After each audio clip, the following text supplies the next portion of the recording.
a lap down, a couple laps down, they crashed, and I just had nowhere to go, unfortunately. So you're a bit of a unlucky passenger in a crash there, because yeah, we did see Allison and Stockton missing the whole front of their car and saw some damage on yours.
watching at home, or those watching it back after the replay. Good to be here. Bit crook tonight, so if I go a little bit quiet at some stage, that's me just blowing my nose and coughing up the lungs. Although I do not have coronavirus. I'll just stress that very clear, no corona. But good to be here. Looking forward to an exciting race.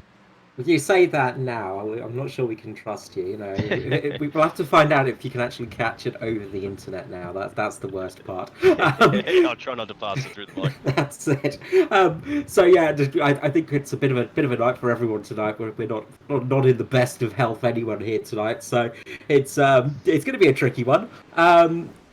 Phoenix, though, it's a bit of a tricky track. First sort of short track of the season. It's going to cause a bit of issue. Of course, you're going to have to use brakes. You're going to have to drop down gears in some corners.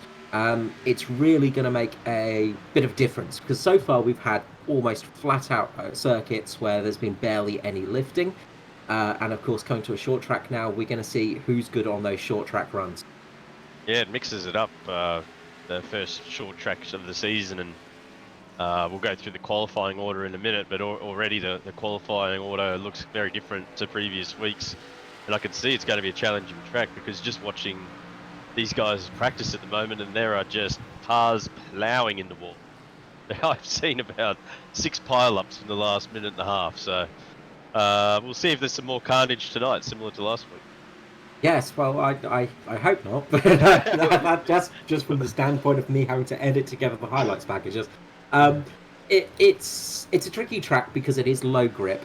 It does have some problematic areas in that respect, so you do tend to get some issues sometimes with things like that. But just before we go on, I'm just going to quickly go over the championship standings. Now we are 3 races into the season. So sitting up in first place, we have Josh Micklemore, who's been having a great run this year. Very consistent, and he got his first win last weekend out. Behind him is his teammate in the Mitch Motorsport car, Danny G. Again, super consistent so far this season. He's been up there in the sort of top points for 2 races. Of course, Daytona was a bit of a write-off for him, but he's done really well to get back up there. Edward Foster in third, again, a very consistent drive. Chris Purnell in 4th place. Do not bet out on Chris Purnell, and then his Illusion teammate Dave Douglas there in 5th. Brett Gerarditz, joint 5th. Sorry, is Brett Gerarditz as well, both on the same points there.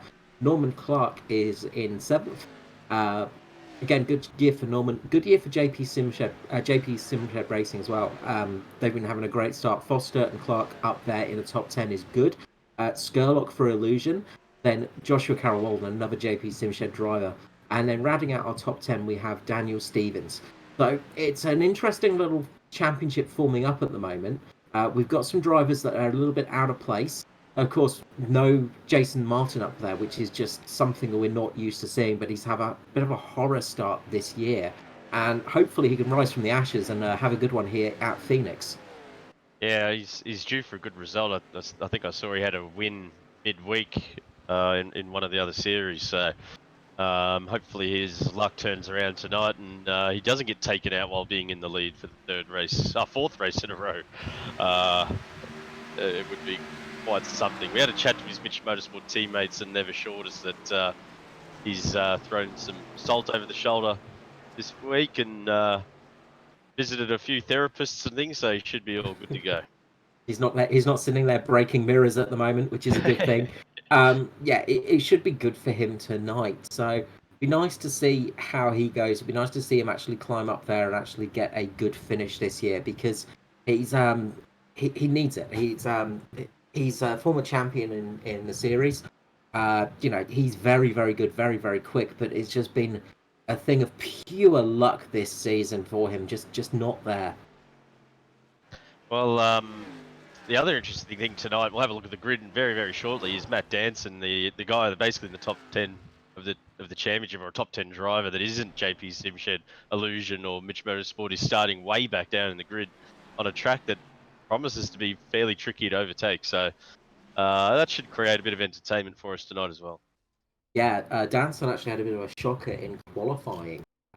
He was going out for his first qualifying lap and ended up losing the rear end and going into the vent and almost not making it through qualifying. So he had a bit of a rough start there. So we're just going to start gridding up here. I'll just wait for everything to start shaking its way out and getting into position before we start going through the orders.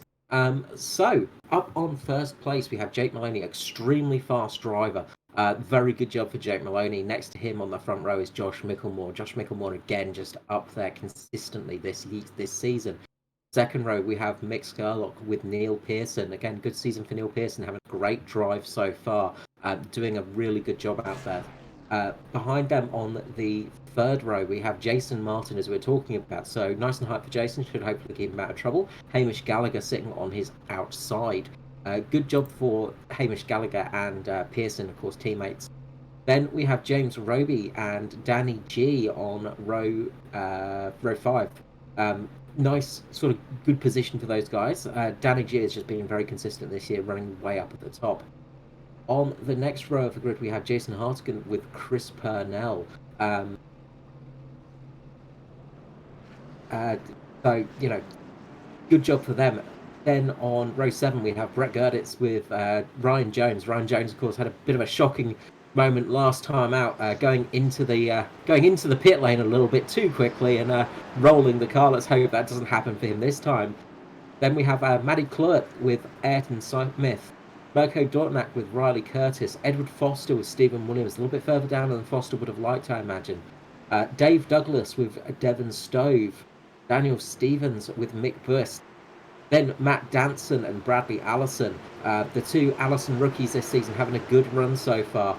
We're going to be going green now, so I'll cut a bit short on the old great on the course. I'm just listening to the cars.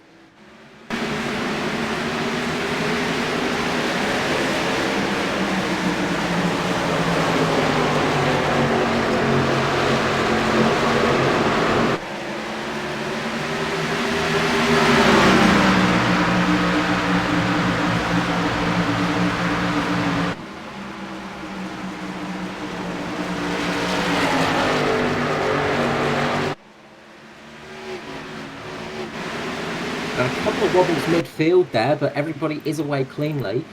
We had Brett Gerditz actually going down a little bit and clipping the wall, I think it was, and the caution is out already. Didn't see what happened there, Carl. Again, it must have been back in the pack. Yeah, just trying to have a bit of a look down, but I think Ayrton Smith was involved in that one. So we're just going try and figure out exactly what happened with that. Or Ayrton Smith just getting a little bit of a bump on the back of Chris Purnell by the looks of it. So a little bit of a bump there. He's just gone down. He's managed to keep the car going. So I don't think that was the caution. So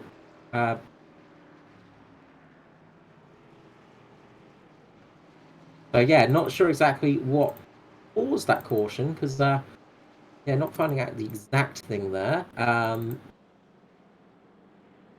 Matt Hunter's had a bit of a go around, so I think Matt Hunter might have been involved. So yeah, Matt Hunter I think got involved in that one and got spun. So yeah, not the best start to the race. Let's hope we can actually get this all working out as Jake Maloney actually comes into the pits. Wow, from the lead, that's a interesting move. Not sure why that's happened, whether he's got a black flag from the start, or that just seems like a really odd decision, being in the lead of this race. Yeah, it's a bit of a strange one, but look, he could be trying out something different here, and you're doing a dance, Joe. wanting the challenge. It didn't work out too well for Danson last time out, unfortunately.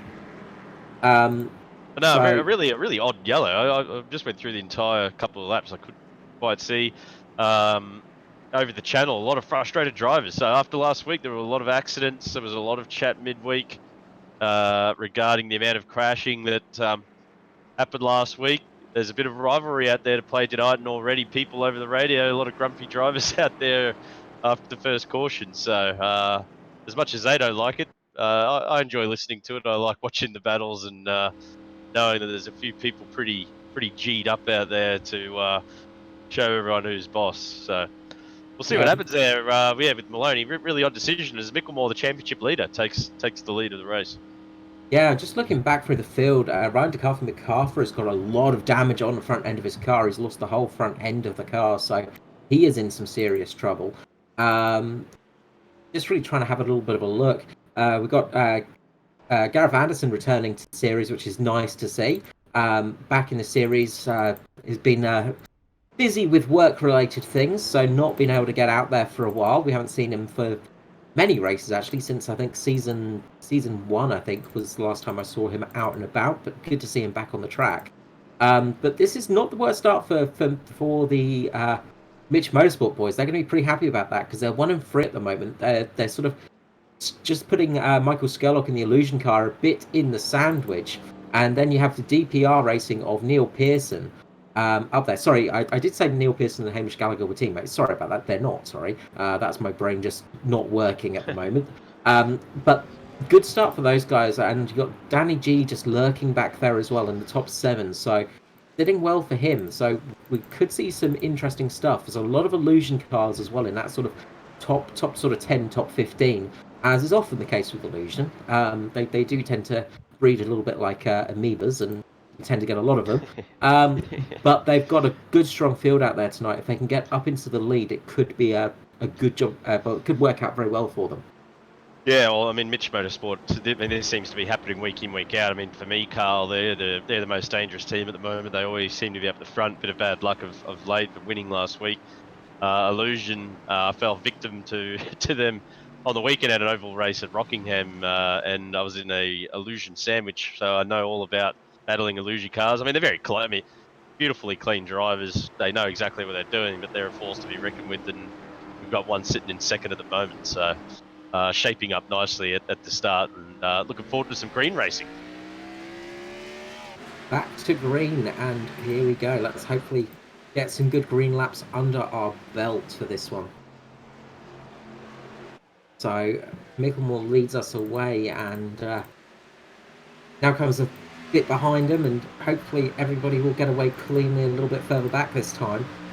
Jake Maloney's down in 33rd place now, quite a bit further down. Held onto it. It's Mirko Doutnak into the wall around turn 4. Yeah, luckily not too bad. He's managed to keep it in sort of control, but there's going to be some damage, and it's something you're going to see a lot here on these short tracks. It's very easy to just go a little bit high, just touch that wall, and well, end up with some serious damage on the car. You know, you're going to see a lot of cars with looking a bit second-hand by the end of this race for sure. Yeah, hopefully the damage isn't too much. It doesn't look too bad, so hopefully he's okay. But yeah, you're right. It's just so easy to drift up into the walls around these short tracks. You just mistime that acceleration point by a couple of meters, and bang, a little tap in the wall. And what you don't want to do is then lose it in that instance and create a 30-car pileup. Yeah, that's so he held onto it well. Especially when you're up that high up in the actual order, is if you go around, it's going to be a lot of cars that are going to feel it. Another driver that just got up in the wall, just having a little bit of a tap with somebody else, was Devon Stove a little bit further down the field, as Jake Maloney's racing his way up the order right now. He's coming up at a vast rate of knots. So good restart for Jake Maloney. He's having a good time getting past some of these guys at the moment. As Hamish Stein and Damon Stockton get into each other, and that's going to bring out a caution. Hammy just getting caught there, just coming down a little bit too quickly and sort of getting a little bit unseen, and that's also affected the 63 of Michael Schroeder. Unfortunate passenger in that incident. No real big turnarounds, but a couple of cars that are going to have some damage there. Yeah, bit of a little sort of moment, of lapse of concentration there, possibly. Easy thing to do. It's hard as well on these tracks because that is such close racing. You've really just got to almost drive with looking in your mirrors. We saw a bit of this last week, Carl. Just a couple of guys probably just coming down a little bit too aggressively through some of the corners. Hopefully he had his spot on then and letting him know. He had one on the inside, but yeah, Hammy a bit unfortunate. They're just coming down a little bit too tight. But then again, you know, a lot of those guys have been running the infield line up against those witches hats. Maybe he thought he was down there. but an unfortunate accident there, and the 63 is the unfortunate victim. Yeah, real shame there. And like again, it's one of those things of, Hemi is one of the newer drivers in the series, and experience can be a factor in this sort of situation. It does take a lot of experience to get used to how people run and get used to how things are in sort of no oval racing. NASCAR racing is a hard series to actually, compete in. It's not easy, despite the fact it's just turning left for a lot of the time. There is so much involved in it, and it's so easy to make a mistake. You're always, one of the things about road racing is when you're racing side by side with somebody, you're probably racing side by side with them for about 20% of the lap at most. And you're getting past them, and that's it. You just sort of get past, you get past. On oval racing, you're running side by side, lap after lap after lap. And if you go in a little bit tight, or if you're a bit unseen, it can be your race over instantly. Yeah, for sure. And I don't think I picked up on it on my replay, but it also looks like Matt Hunter and Norm Clark may have been involved, as they were both in the pits repairing what looks to be fairly substantial damage. Mirko Dartnak has come in and repaired his car from his earlier tap on the wall, so that's good for him, I suppose. He could come in and get that repair done and rejoin the race now without too many issues. And just coming through there, it sounds like Hemi over the radio, sorry, has apologised to the other drivers there, so that's good to hear. Always like it when drivers are prepared to put their hand up and apologise, and that's just one of those things. You live and you learn, and as you said, he'll gain a lot of experience out of the racing. Well, it's one of the things, I mean, working with racing drivers and knowing a lot of sim racing drivers and racing drivers, they're not the most humble of people. It takes a bit for them to apologise sometimes. They don't like to admit they're wrong.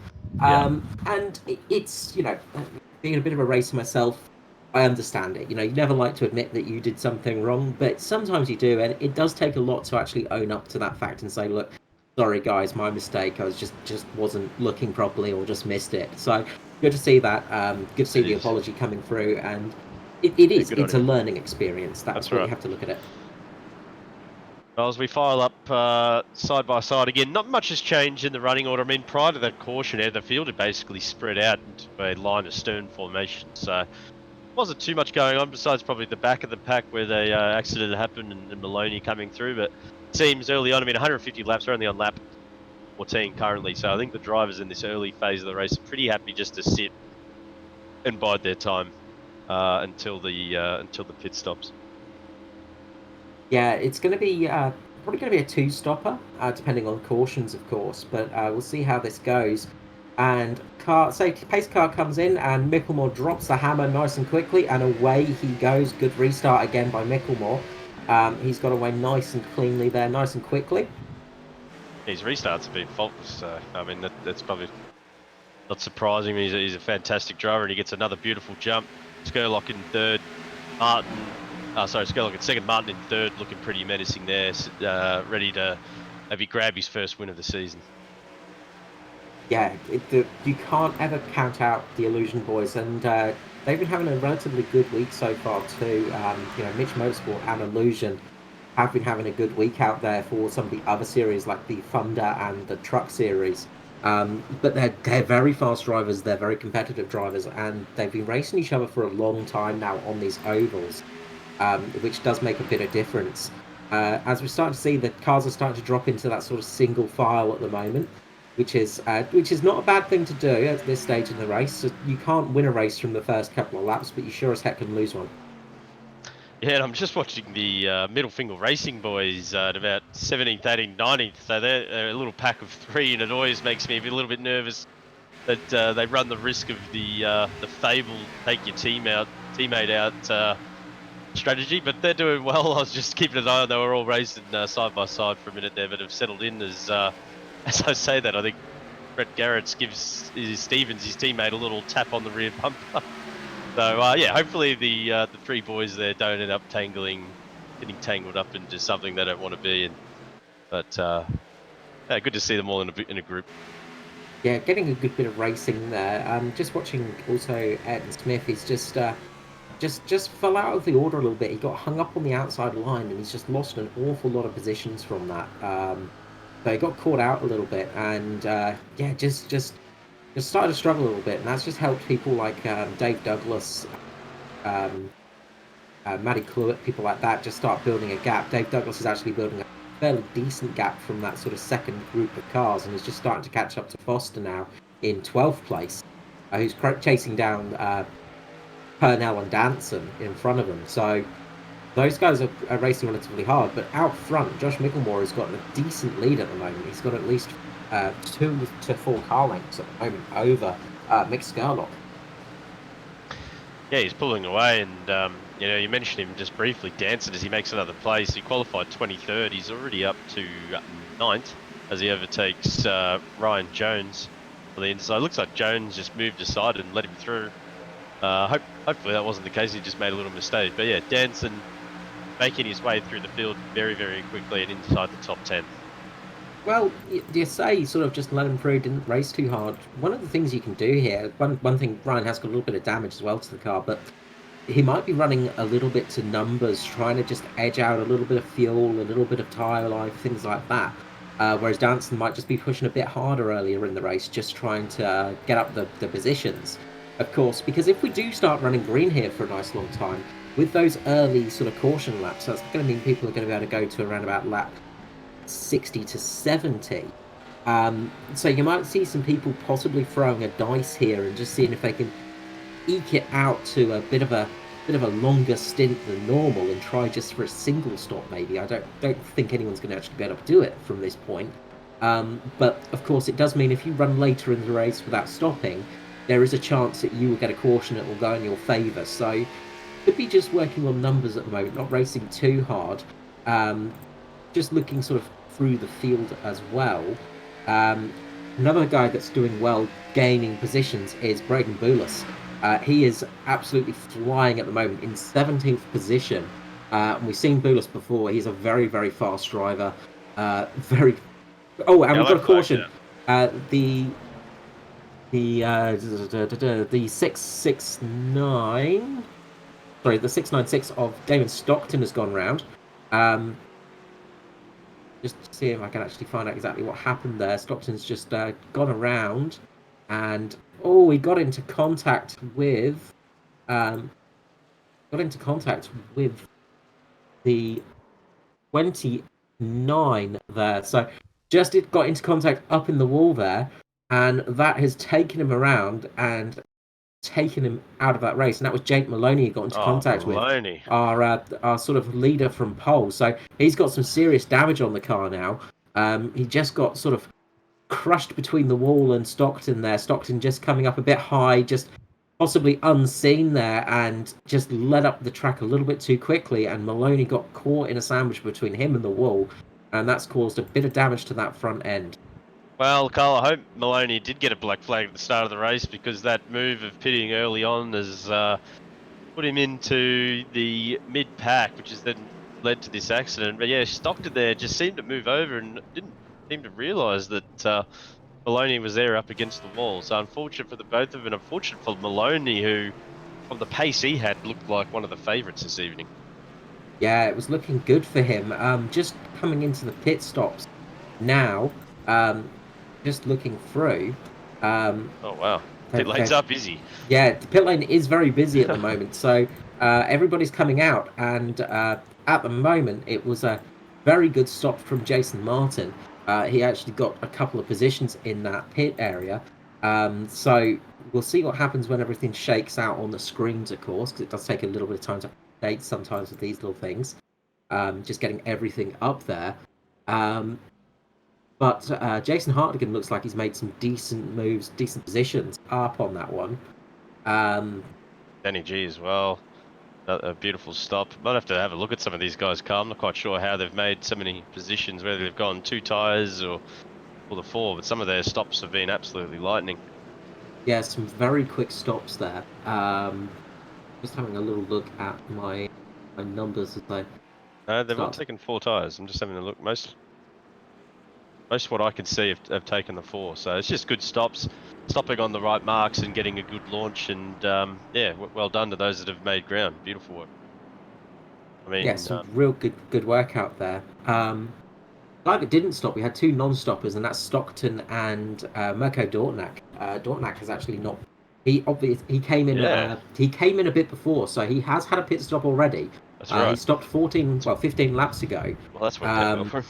So he's got himself back onto the lead lap with that one, which has worked out well for him. And he's coming into the pit stop now, so he is gonna pit. So he's managed to get himself back on the lead lap though, and that's the important bit. But Stockton looks like he's staying out there, so a bit of damage on the front of that car, but he's going to stay out there and see if he can roll the dice. Yeah. But with 26 laps on those tyres, I don't like his chances. It's an interesting strategy. I mean, the damage couldn't be helping him either, so he's decided not to repair the damage and stay out in worn tyres. I've got the feeling that we're going to see that black 696 car get absolutely eaten alive on this restart, but we'll see what happens. And yeah, I mean, I think I would have stopped as well. Lap 26, get a fresh set, as most people did, and that's about as busy of a pit lane I think I've seen this season. Yeah, pretty much the whole field coming in there, and really it makes sense on lap 26. There's not much point staying out there because on these short tracks, traction is everything, of course, and it is a big thing. It makes a big difference. So pace car comes in. And let's see if Stockton can actually get a good restart here. He's got Micklemore beside him. He drops the hammer. And he's managed to get away, but not very fast. And Micklemore does look like he's going to eat him up. And Skurlock behind him is coming down. Gives him a little touch as he goes into the corner. Stockton holds it, but Skurlock's just going to come right down the inside there. Just unsettled the car a little bit. Got through nice and easily. Good job. Nice move on Skurlock's side. He's got through there really quickly, and he needed to do that to get behind Micklemore, so he can't run away with this one. I mean, the risk here with Stockton is as he drifts through the pack, it's going to cause some bottlenecking and some impatient drivers. Hopefully, it doesn't breed some more cautions, but we'll see what happens as these cars and the fresh tyres make their way around the 696 car. Yeah, and at the moment he's not losing too many positions. It's sort of sitting quite well for him, and we have seen the new tyre models have sort of changed things around a bit. It does take a little bit to get these cars back up to racing temperatures sometimes with their tyres, as Jason Hardigan now just comes underneath him, and look, Stockton is just falling back now. He just does not have the traction of everybody else and is just losing positions hand over fist as Martin gets past him as well. So just see how much quicker those cars on those fresh tyres are. Now they've come up to temperature, now they're coming back into life. Of course, when you're on those slightly older tyres, sometimes they do heat up quicker, and we've got cars going round. We've got Jason Hardigan going around with one of the Illusion cars there. So we have got the caution out again. And, sorry, I didn't quite see who that was on the Illusion side. I think it was Jones. Yeah, Ryan Jones on that one. So going into the start-finish line, going across the start-finish straight there. Just goes in and just having a look-see as this happens. And, oh, it looks like Hardigan's just lost the rear end slightly there. The rear end just stepping out on him very, very slightly there.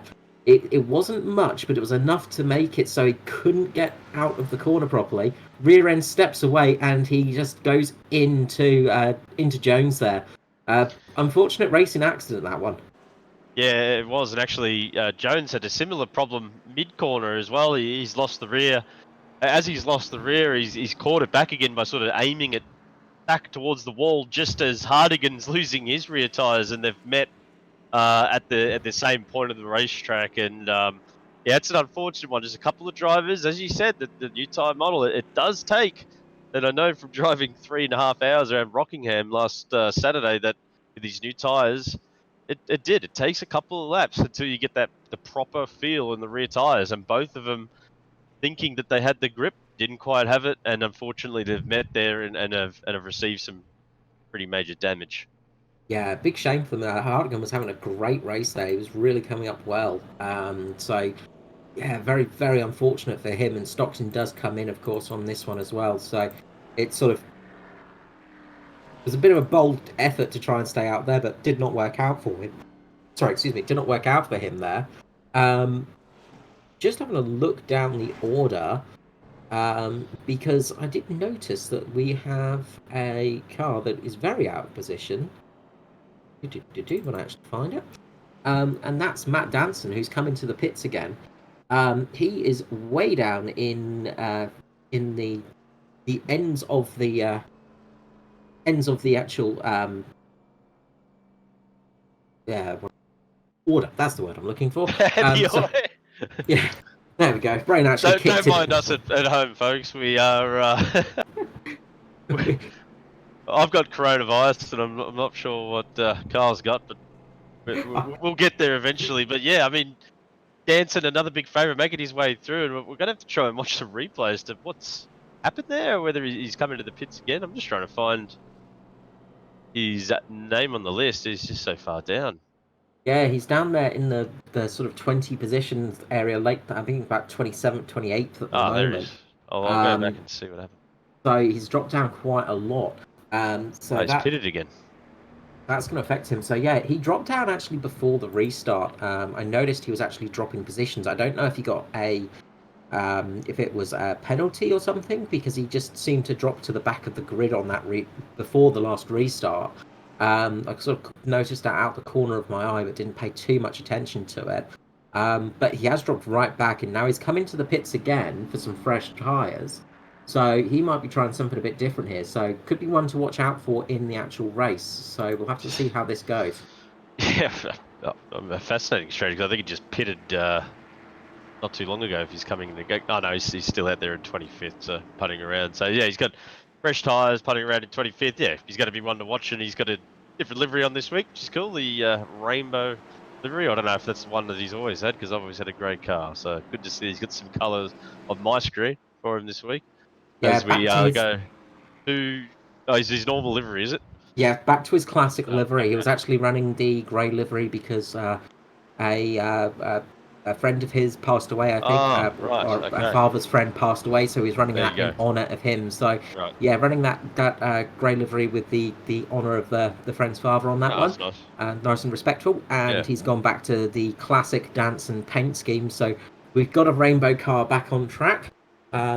Nice to see, because with JCW joining JP Simshed, we lost one of our rainbow cars. That's so right. it's a little bit more colour, but the pace car does come in, and we're going to go back to the restart now with Micklemore leading the way.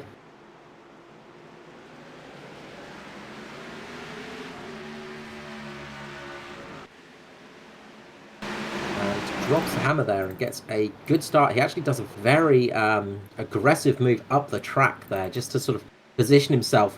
And we've got a car just almost going around for Ed Smith there. He just got a little bit close to the infield and just had a moment there on that restart, but he's okay. So he's managed to get away with that one, but that could have been a very big crash on that restart. And we have noticed that restarts are a bit harder this season, because when you drop those tyre pressures and when you're going around a bit slower, the cars do seem a bit looser on those restarts than they have before. Well, that's your famous line that you've been saying this season, Carl. Cautions breed cautions. I mean, last week, the last half of that race was just caution city. A lot of talk this week about limiting the amount of cars in the field. We've got the 43 tonight. A lot of talk to going to 30. Due to the amount of cautions. I mean, that's already 3 within 38 laps. So, be interesting to see what happens here. But yeah, these restarts are causing some major issues with people.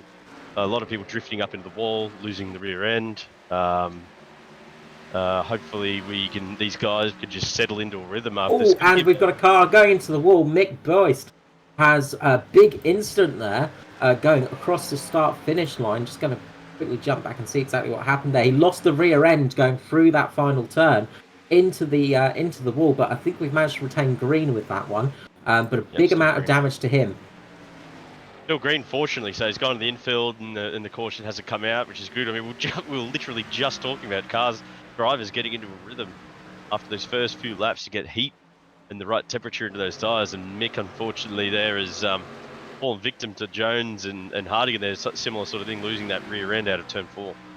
Yeah, and it's something that I think people, when you watch the cup cars, they look very sleek. They look very grippy. You know, they've got quite a bit of aero on them and things like that. But in truth, they're not that stuck to the ground. They Oh do no, slide around a bit. They're not exactly they're not like a sort of open wheeler. And we've got a the caution caution's out out. again. So we'll try and figure out what happened there. But yeah, they do struggle quite a lot with that low grip, and you know, it is a problem sometimes, and people do get caught out by it. So Oh, these things are incredibly hard to drive, and one of the risks, I suppose, people were talking about this week is a short track with a lot more braking and throttle modulation. There you go, Scafey. That there could be the risk of some accidents and fourth caution in 40 laps. These are tough conditions out here tonight. yeah, they're not easy at all, and I couldn't pick up on actually what the caution was on that one. Unfortunately, I've been having a bit of trouble with the old switching to cars and them not being their system. I'm having the same issues. I'm guessing these accidents, or this one again, has happened at the back of the field for whatever reason. My car isn't picking up. My computer's not picking up the cars at the rear of the field. So someone up the rear end there. Sorry for those folks at home, but yeah, I don't know why I'm not picking up the cars at the back of the field. Yeah, it's a bit frustrating sometimes, and it makes it a bit harder on the old broadcasting front. It does cause a bit of trouble. As Just have we do to get try some and see cars. who comes into the pits, I suppose, and Well, we've got Danson in the pits and again, Jones. Sorry, Maloney. Sorry, they've come into the pits again. Now I did see a car going relatively slow. I think it was one of the DPR cars going a bit slow after they sort of just on the after that, just when the caution came out. So I've got a feeling it might have been Damon Stockton, possibly involved somewhere along there, or coming up on the incident, because yeah, he was going quite a bit slower than everybody else. So could have been somewhere down in the sort of in the lower ends of the field, around about sort of in the sort of past about 24th position, that sort of area. So interesting to see what happens now. And you know, the big thing now is if we do go green, we could see some really interesting things starting to happen. One thing just to look out for is with a few of the drivers that are up there, they're sort of, you know, they're all on relatively equal pit stops now, other than where am I looking for? Wait for my timing stuff to sort itself out now. That's always the fun part. Um, they're all on but relatively similar stops, but then behind them, as you go a little bit further down the field, you've got drivers that have pitted a bit sooner, so they're on much fresher tyres. Sort of down past around about 17th position and things like that. There are quite a few drivers that have not pitted yet. Sorry, that have pitted and are on much fresher tyres. So you've got people like Stephen Williams and Matt Hunter, people like that are on quite fresh tyres, and Matt Danson as well. He came in for another stop. So a lot of these guys are on very fresh tyres, while everybody else are on tyres that are about 20 laps old now. So that could start causing some of those cars starting to charge through the field. well, I think the strategy game now is fascinating because when we go green, we're going to still be over 100 laps. So I mean, a lot of these guys are now on relatively worn tyres. I think you're going to have to pit 2 more times, Carl, before the end of this race if we go green.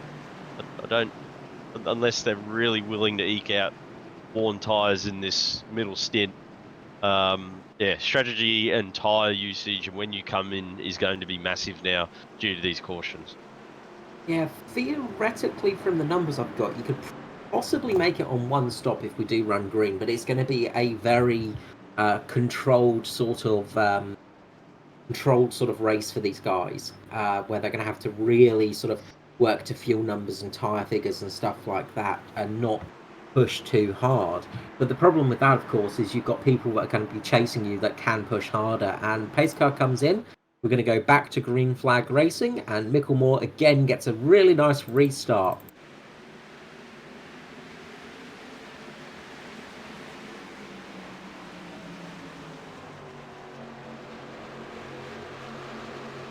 So Micklemore leads away there, gets a nice restart, and hopefully everybody a little bit further down the pack can manage to keep the cars together. There are a lot of second-hand looking cars down there now, though, as well. That's the other problem. You've got people like Raymond Yeager, who's got a car that has got a very crumpled front body. There are a few cars out there like Jason Hartigan who have no front end, and that also makes it a lot harder because you're losing, as much as I say there's not a huge amount of downforce on these cars, when you do lose the front end, you're losing a lot of aerodynamic grip that you do have. And also it can cause things like cooling and engine problems and stuff like that. Yeah, for sure, and just an overall straight line speed, even though it's not the the fastest track, you still lose a bit on the straights, and it makes it really hard to overtake and defend. So it's going to be a tough race for anybody that has that much damage. I mean, these guys at the front are just driving beautifully. They know that it's a long race. They're keeping it clean. There's not a dent on their cars, and that's why they're the leading cars on the track. It's all about keeping it going, really, and just keeping it out of trouble, and that's sometimes the hardest thing to do, is just avoiding accidents. One of the big skills for a lot of these drivers is the fact that they can just seemingly avoid the accidents when they happen, and keep out of trouble, and that's a big thing for oval racing, is avoiding accidents, but also learning to keep an eye out for people that may be a little bit less experienced or may just be a little bit different to race, and sort of seeing an accident before it happens almost. You see a car that goes around and has trouble and sort of is a bit slower in one corner than another, you know that there's a chance that they could easily sort of cause a bit of a crash behind them. So you have to learn to, okay, we've got to change our driving style around that. And people that have to do that, people like Braden Boulis and Matt Danson at the moment, who are just carving their way through the field, with Jake Maloney on the back of them as well. Maloney having that bit of a horror moment earlier on in the race where he got pinched up against a wall, is having a good return drive now, and he's starting to climb up the order along with those other guys, Matt Danson and Boulis, as I was saying. He made a lot of positions on the previous lap. I'm not sure which driver it was, but they lost the rear end coming out of turn 4 again, and slammed the brakes on. There was a massive checkup on the front straight, and it was Maloney and Danson who were the beneficiaries of that. Made up around 3 or 4 spots. So as you said, it's just the good drivers that always seem to know when something's about to happen, and they take full advantage. Yeah, it's almost like a sixth sense for them sometimes. It's a strange thing. These guys just have that sort of... another car in the wall. It was Bradley Wingard just drifting up at the exit of turn 2 and into the wall he goes. So it's just so many drivers really struggling. Almost seems like understeer and oversteer at the moment, drifting up in a wall, and then to avoid that, lining up the rear end. And this is fascinating compared to the races we've watched this year. Just the sheer number of drivers struggling on corner, mid-corner, and corner exit. So it's tricky, really, really tricky out there. And the warm-up that we watched, it's just never seen so many cars crashing. I don't know whether they were doing it for a laugh, but it sort of gave me the heads up, Carl, that tonight would be a bit of a race of carnage. And that's what we've seen so far. A race of attrition, indeed. Yeah, it's one of those things that, again, if you ever get the chance to drive one of these cars, if you ever sort of watching and sort of think, I'd like to give that a go sometime, give the sort of NASCARs a bit of a go, and actually take them out on a sort of short oval or out on a road course, because you realise how unbalanced these cars are and just how brutal they are. The thing is, you've got a lot of horsepower at the rear of these cars. Obviously, on a short track as well, we're running unrestricted as well, so there's a bit more horsepower.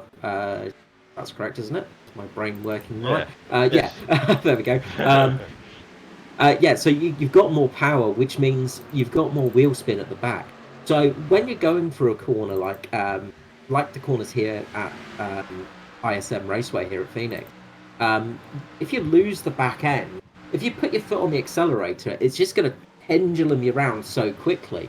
But what you also get is you get understeer, and then it turns into snap oversteer, and that's the real hard bit, because when you've got understeer, you can sort of work around it. But when it also suddenly turns into snap oversteer from nowhere, it throws you out, and that's when you end up with incidents where you go into walls and you just lose it on those corners, and you feel like a complete idiot when it happens because it's just such a it feels like it should be such an easy thing to control, but it is not. It's a very hard thing to get right, and that snap oversteer is the thing that gets most people out.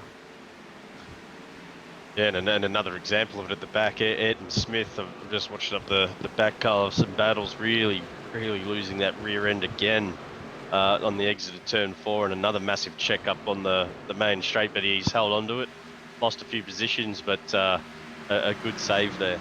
See, one thing that fascinates me, Carl, is in basketball when you get the kids that sweep up the sweat when a player falls to the ground. Must be some little kids out here picking up those cones at the exit of turn 2, because those things are copping an absolute battering, but they're still there. So I don't know, whoever's got that job needs a pay rise. Holy smokes! Well, that's why you use kids, so you don't have to pay them. It's a fantastic scheme. Yeah, that's it. They work for chocolate and Coke. It's the best way of using children. It's an interesting line, though, isn't it? That they take on that infield on the exit of that corner. I mean, anything on the inside of those cones, you'd imagine, would be a some sort of penalty, but they're really threading that line very tight. Well, the problem is if you give a driver an inch, they will take a mile. It's a thing about racing drivers. They will take advantage of any game you can get. But the problem comes if you look at, say, Josh Mickelmore driving round. He tends to keep on the track. He doesn't drop down to the infield as much, and a lot of the front runners don't do that. And what can happen is when you do drop on that infield a bit, you can actually get unsettled. So you see as they go through the infield there, they're not running a quite as tight line as some of the others and hitting those cones. Whereas the guys hitting those cones are going a bit tighter, and it means that they've got a bit more elevation they've got to get back to on when they rejoin the track itself, because of course it is cambered. And that can really unsettle the car as you go into turns, into that final corner, basically. And it might be quicker around one single lap to do that and really hammer those cones and really take advantage of that slightly shorter track. But over a course of a race, it can start costing you because you start to wear your tyres a bit more. You start to it's easier to make mistakes and things like that. And that's kind of what we're seeing at the moment is as people are going through that final section and tapping those cones, they're going in a bit too tight. And when they rejoin the track, come back up onto the camber of the banking, that's when you can really get the rear end just stepping out a little bit and just getting a little bit fishtaily on you. Yeah, and someone who's not having that dramas is Matt Danson, who's just absolutely flying through this pack like a hot knife through butter. I was just about to say Ed Foster and Matt Danson are about to engage in a battle, but Foster's clearly seen that he's much quicker than him and moved aside, and it's actually Boulos? Yeah, Braden Boulos is up there with him. Who's following Danson. Basically, both of those guys were almost at the back of this pack after the last restart, and Boulos has just stuck to the rear bumper of Danson, and they've both just absolutely picking off drivers lap after lap after lap, and have now, once again, pushed themselves into the top 10 after Danson starting 23rd and Boulos 34th respectively. So guys to watch, and they're doing some great things out there. Yeah, because Boulos is a very good driver, races over in America, and he comes over here because he likes the challenge sometimes. But he's also good friends with Danson as well, and those two work very well together and like to race each other too. So it's good to see them out there, and they are absolutely carving through the field. But one of the things they do have are much fresher tyres. Those guys have just much fresher tyres than the rest of the field. They're 20 laps younger than everybody else around them, so they've got so much more grip, so much more traction as they come off the corners, which means more speed in the straights. So they are just scything their way through the field at the moment. Well, then again, it's easy saying they've got fresh tyres, but you've still got to make the moves, make them clean, and in a hungry pack of 43 cars, their moves are sublime. I must also say too, you know, as they've made their way through, the driving's been very respectful. The guys that they've been overtaking have realised that they're there and have given them plenty of space, which is good to see. And that's why we've had a good run now of 27 green laps. Now you've jinxed it. Now you've done it. I've just jinxed it. Yeah, yeah. I've got to realise this as a commentator that I curse things. So, and again, that's something I've got to stop doing. I didn't say there's a green 20. There's going to be a caution. Yeah, it's There's going to be a caution. It's guaranteed to happen now. But it's one of those things that, again, as I was saying earlier in the race, there's not much point in racing people that are on a different strategy like that. It's a bit like endurance racing, for instance. You know, you make your own race. You have to focus on your own race in that respect. Because if you go racing a guy on fresher tyres, you're just going to wear your tyres out quicker and possibly cause yourself to have a bit of a mistake and have an issue. And we've got a caution again as another car has gone round. You have managed to absolutely curse it. Just trying to figure out who that was. Sorry, it was a red and white car.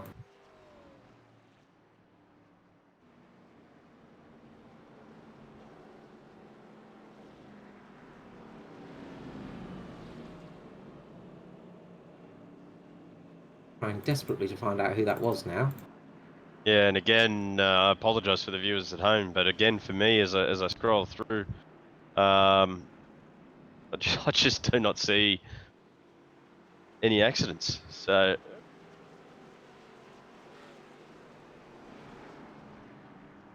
yeah, it happened quite close to our leaders actually. Going back, having a little bit of there look it is. as we do.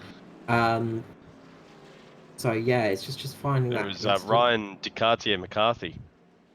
Big shame there, and he had some serious damage to the car as well. So he's been having a bit of a struggle tonight. He's 11 laps down, and yeah, just that has not helped things out. But everybody is in the pit lane now, so you're going to see a race off pit exit again. Who can get that perfect stop, and who can get back out there quickly?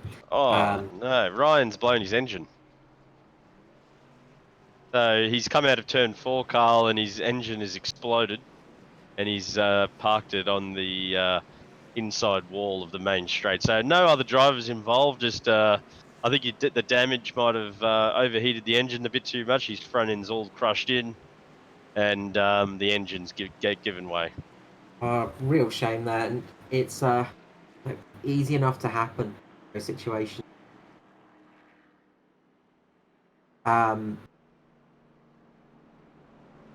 Yeah, it's a real unfortunate situation there, and like the curse in the commentator strikes again. But in all seriousness, there Sorry, Ryan. You know, it's an easy thing to do, and I actually just got a bit of a message from one of our the driver that's not driving at the moment too much, but does a lot of testing and going on in these cars.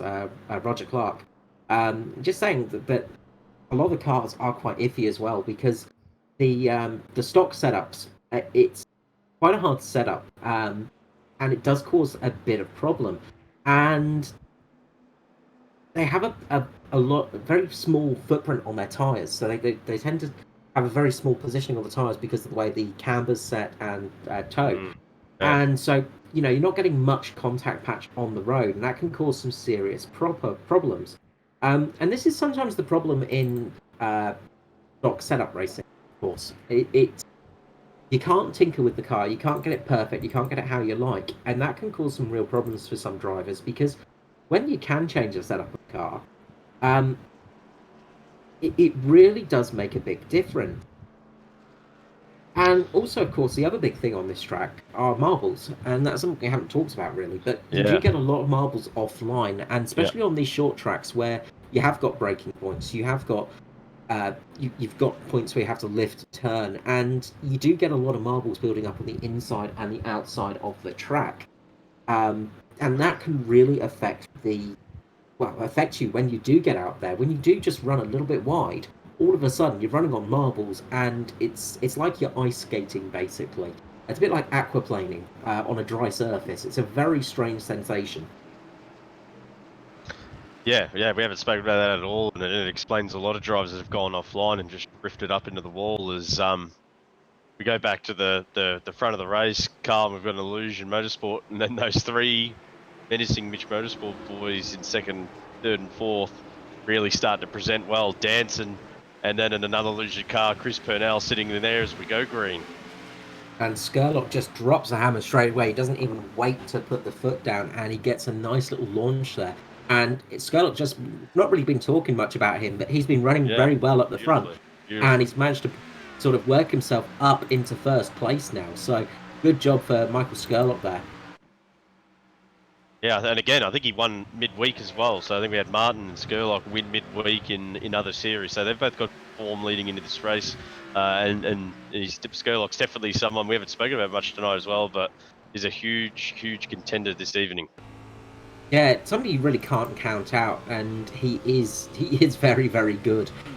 You know, it's one of those things. He's a very quick driver. He's very good on these. Usually, short tracks are his sort of better domain. He's a very good road racer as well, and he's just pulling away at the moment from Josh Micklemore, the guy that's been leading the race pretty much all night long. But he's found his opportunity and just absolutely sprinted out now. And pulling up a nice bit of a lead. Just going back a little bit, Jake Maloney, who qualified on pole, had a bit of a squash with the concrete on the outside and a car on the inside. He's managed to work his way back up to 8th place. He's just got past. Oh, Dave Douglas gets a tank slapper there. Very, very good save from Douglas.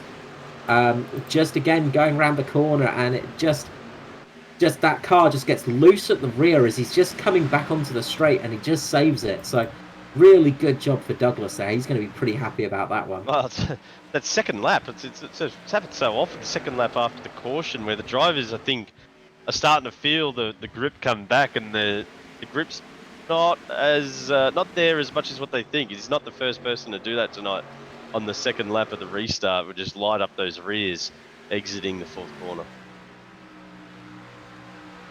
Yeah, a great start by Danson. Now he's we're talking about Mitch Motorsport guys. He's already overtaken 2 of them, and he's sitting in 3rd place.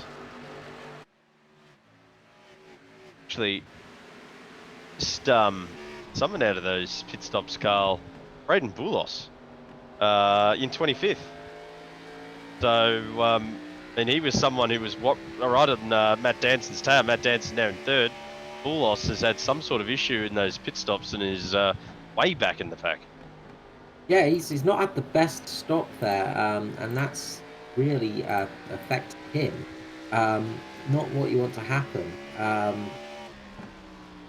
Going back and actually having a quick look at it, I can't actually see what happened there. But yeah, it's a bizarre stop. I mean, he was one flying through the pack with Danson, looking like someone to really threaten this race. So that's unfortunate there, but he's going to have to do it all again. He's got 70 laps to do so. Yeah, it's always unfortunate when things like that happen, but he's not going to be. He's going to relish the chance to get back up there. He's got a reason now. He's got to go and chase down Danson and beat him. So we'll see how that goes. And speaking of Danson, he's up into 3rd place now with Martin and Danny G in the Mitch Motorsport, and then Chris Purnell in the Illusion car, with James Roby just behind him, Jake Maloney, Foster in JP Simshed. Hamish Gallagher having a very good run at the moment. He's still in that sort of top 10. He's just sitting there at the moment. Good race for him. Very much not talked about him tonight as well, but he's having a good run at the moment. I was going to talk about him earlier, Carl, running the Taylor Swift livery. So a big fan of Tay-Tay, which is good to see. She makes some beautiful music, and good to see that he's sporting the Taylor Swift reputation livery this evening. Well done, Hamish. That's certainly not slowing him down, and it's definitely making him swift. So, and I'm going to leave from that zone. Nice one.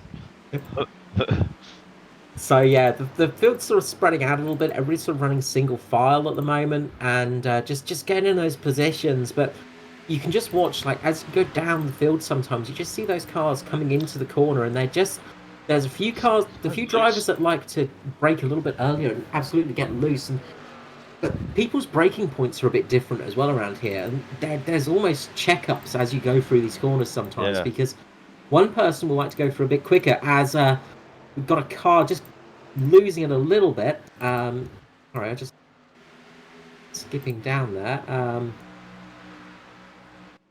think it was S Patterson just having a little bit of a moment through the start finish straight there. Just getting a little bit of oversteer, similar to Dave Douglas. But it's just so quick and easy to happen here. It's a very unforgiving track. Yeah, it just looks so difficult. As one person that doesn't seem to look too difficult though is Matt Danson. Is he's starting to shape up a move on our current championship leader, Josh Micklemore. So this is a battle I've been pretty keen to see. Two fast guys, and doesn't look like Josh is too keen to let Danson through like some of the other drivers behind him during this race. And he's holding a very different line to Matty Danson around a number of these corners. A much wider line, as you said earlier. He's not too keen to get anywhere near the inside of the track, and whereas Danson is basically using every inch of the circuit as he makes a big dive up the inside of Josh Micklemore. Micklemore on those marbles we spoke about earlier, and there's another move done for Danson. Yeah, and that was shaped up from about almost like 5 corners ago. Danson's just been playing the long game there and just working his way up there and just trying to force Josh Micklemore just into that slight mistake, going out a little bit wide, catching the marbles, and then just skipping up the track. And that's just as quick as it can happen. That's the simple thing. And now he's got to start chasing down Skurlock, who has got a decent lead at the moment. He's got a nice little lead at the moment. He's been running very well. He's running good lap times as well. But currently, the fastest man on track is Danson. He is almost 3/10 of a second faster on those last couple of laps. Yeah, and he's already gained 2/10. I don't think it's going to be long until we've got a battle for the lead. I'll be interested to see what Michael does to try and keep the flying Matty Danson behind him. I mean, we've still got 60 laps to go, so it's going to be hard to keep someone that fast behind him. But it'd be good to see a bit of a battle there between two good drivers. Yeah, there's still a long way in this race to go. We're just going to be hitting lap 90 on this next one round. And it's shaping up to be a good race at the front as got Jake Maloney down on the inside. I think he might have a problem with the car. He was running up in 8th and he's coming into the pits now. The car was not sounding or looking like it was running smoothly for him, so he might have some engine issues or might have some other gremlins just hitting the car there. Big shame for Maloney. He had a great start to the race and great qualifying, but it's not working out for him, and caution is out. As it looks like the it's Riley Curtis. Riley Curtis has been involved in some sort of accident, Carl. He's Riley Curtis. We've been talking about it all night. He's just the rear end coming out of the first corner there, a second corner, I suppose, and has corrected the oversteer into the wall, and unfortunately has taken Allison with him. Yeah, and that's a big shame. It was a big hit as well on Allison. That's an unfortunate one for Bradley Allison as well. He's been having a great start to the season. Well, we've got two Allison rookies, and Bradley Allison last couple of weeks has been having a fantastic job. Matt Allison as well been doing very well. Had that great run at Daytona. But yeah, big shame there, and that's that thing of just that snap oversteer. It's just so quick to happen. You just go to correct the car from that understeer, and then bang, you're around. So everybody's going to jump into the pits again. We're resetting the race. We're starting again almost. So it's just going to be a matter of seeing who can get those pit stops correct. Well, this is fascinating. I mean, if you're saying there's 50 laps or so in the tyres, we've got 59 laps remaining in the race. So if drivers are coming into the pits now, they're really hinging on letting this set of tyres run until the end of the race, barring other caution. Absolutely, and now you've got to ask yourself, because if you get a caution, it's sort of Yeah, if we get a caution relatively soon after this, if in we get a about 20, caution in 30 the next, 20 laps, I think if there's something around that mark, you've got to ask a question, don't you? yeah, it's a tricky one because if you stay out and everybody else stays out, you could get some really good track position and manage to hold it. If you could make it to the end, of course. But we've seen how much faster those fresh tyres are with Matt Danson, of course, dropping to the back of the field and charging his way up, as well as Braden Boulos. He's in 14th position at the moment. He's managing to climb his way up as well. So, they are fresh tyres are definitely a big bonus here, but track position is kind of king because if you're in the front of the pack, then you got less chance of being caught up in an incident.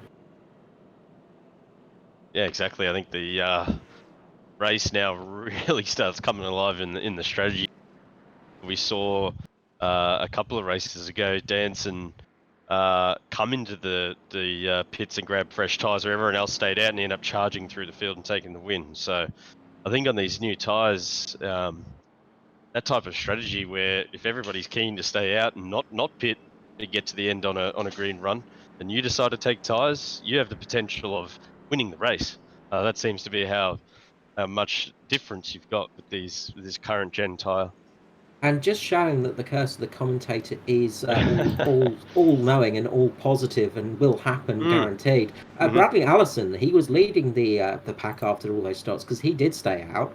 But you might notice he's disappeared off the timing screens, and that's because his engine exploded just shortly after mentioning his name. So the curse of the commentator has struck for Bradley Allison. Unfortunately, the engine just completely went out on him. He was obviously trying something a bit different there, but that's a shame. That's the end of his race. Yeah, I don't know how to stop the curse. So did we just mention the car numbers? I'm not sure, but there's no known there's no known way of undoing the curse. Unfortunately, I think Murray Walker found that to his great demise sometimes. But we're going to go back to green.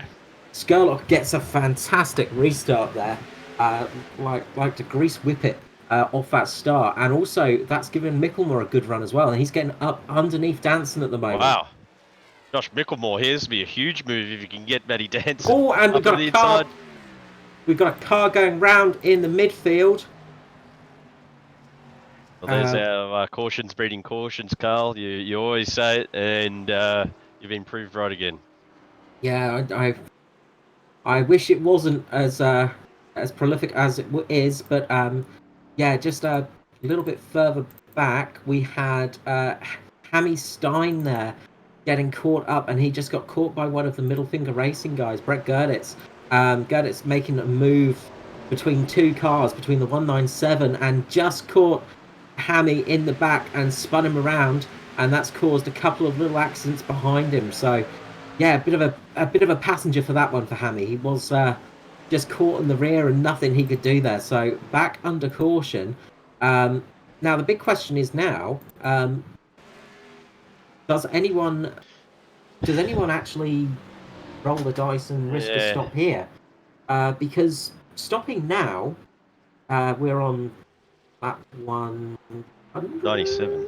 97? Okay, yeah, 97. It's only five difference for the tyres and stuff, but it will give you that little bit of extra fuel. Will anyone roll the dice? That's the big question. I think if you're at the back of the pack, I'd be coming in. I don't think there's too much to lose. Chuck on slightly fresher tyres than everyone else. You've got no issues with fuel, and there are more cautions. You can make some pretty large gains, but I think these guys at the front will stay out, although I've been proven wrong many times before. Yeah, so that's the flip side of the curse of the commentator is the fact that it does backfire on us whenever we're talking about things like strategy, and it turns out we're completely wrong. Yeah, that's probably why I'm not racing in this championship. I would be embarrassed week in, week out. Oh yes, there's many of the drivers that want to see me out there on the track one time, and I assure them they do not. Why is Carl coming into the pits again? That's it. It is very tricky, and strategy is a big thing, and strategy can win and lose you a race quite easily. It's done so in the past. We were actually talking at the last race at Water Club uh, with Marco Dortnak's win in the previous season, where he just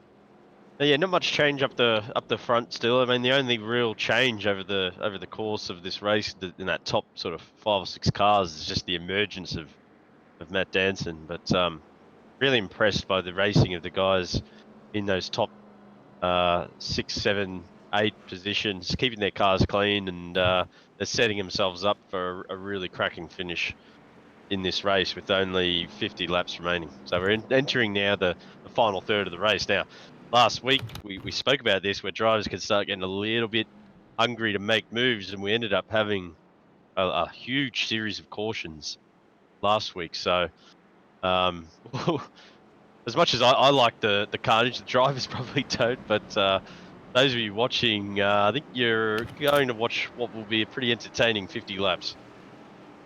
Yeah, if we get some good green flag racing here, we're in for an absolute brilliant race to the end here. It's going to be an interesting one. Who's your Will pick, Carl? Scarlett. Who's your pick? 50 laps to go. Oh, look, I'm not going to curse anyone with that one. Look, Scarlett, if Scarlett gets a good restart here, it could be very good for him, and he does get a good restart again. Danson gets a better restart than he did last time round, though. Danson's managed to keep out in front, and he's just keeping up there, just stopping Jason Martin from getting him. And that's meant that Josh Mickelmore can't get past. As it stands, Jason Martin just getting so close to the wall there. There was a cigarette paper between him and that wall there. It was very close. But at the moment, it's, there's been some great drives out there, especially from Skurlock, Danson, and Mickelmore. These guys have just been on fire all night. But behind them as well, you've got Purnell, Martin, Danny G. And those guys, again, have been just fantastic all race long. They've been sitting there. They've not been that far off from the leaders. They're just biding their time. Keeping a good position, and it's it's pretty much that sort of top 5, 6 drivers are looking good tonight, but can't really take out Skurlock. I think he's looking good at the moment. He's definitely got some serious pace. Yeah, well, I think he's led a lot of this race, and whether he can hold off this rainbow car, if Matt Danson behind him, is soon to see. It's going to be a fascinating duel. It's it's often a thing we've said throughout the seasons here at ANZCAR, the rainbow car at Danson, who's going to be able to hold him off. And look, it is a constant thing. We look back to the first season we broadcasted, it was who can hold off the purple car of Jason Martin. That car was always coming up there, and he's another guy you can't write off right now because he's just sitting back there. He's not pushing too hard. Yeah, a bit different to the previous weeks, isn't it, Carl? In the previous weeks he's been leading, whereas now Martin looks like he's deliberately trying a different strategy where he's sitting off the lead, which is fair enough because it hasn't worked for him in weeks gone by. So yeah, definitely don't ride out that purple car of Jason Martin.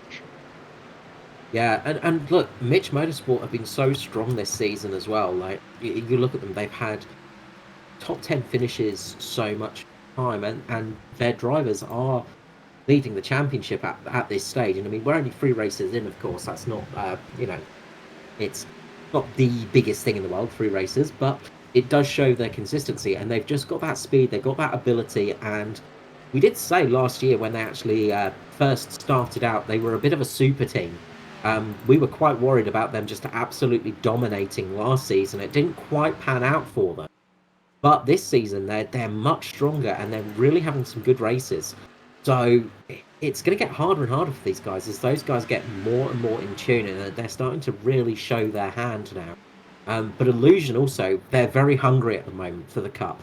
They've been having some great races in the trucks and Xfinity, and some good wins as well with Skurlock and Purnell.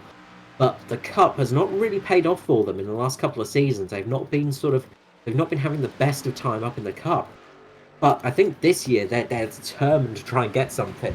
But Danson is right on the back of Skurlock now. We're going to have that race, and who is going to get get the lead of this race from here?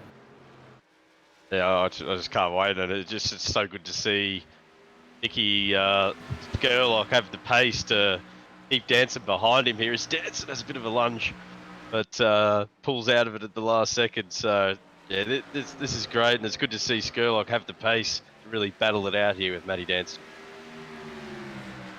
Yeah, it's really good racing, and it's what we like to see. It's you know, a big thing about NASCAR, of course, is always the crashes, because you get some spectacular crashes, but the biggest thing, yeah, but it's about the racing, and you get some fantastic racing on these ovals.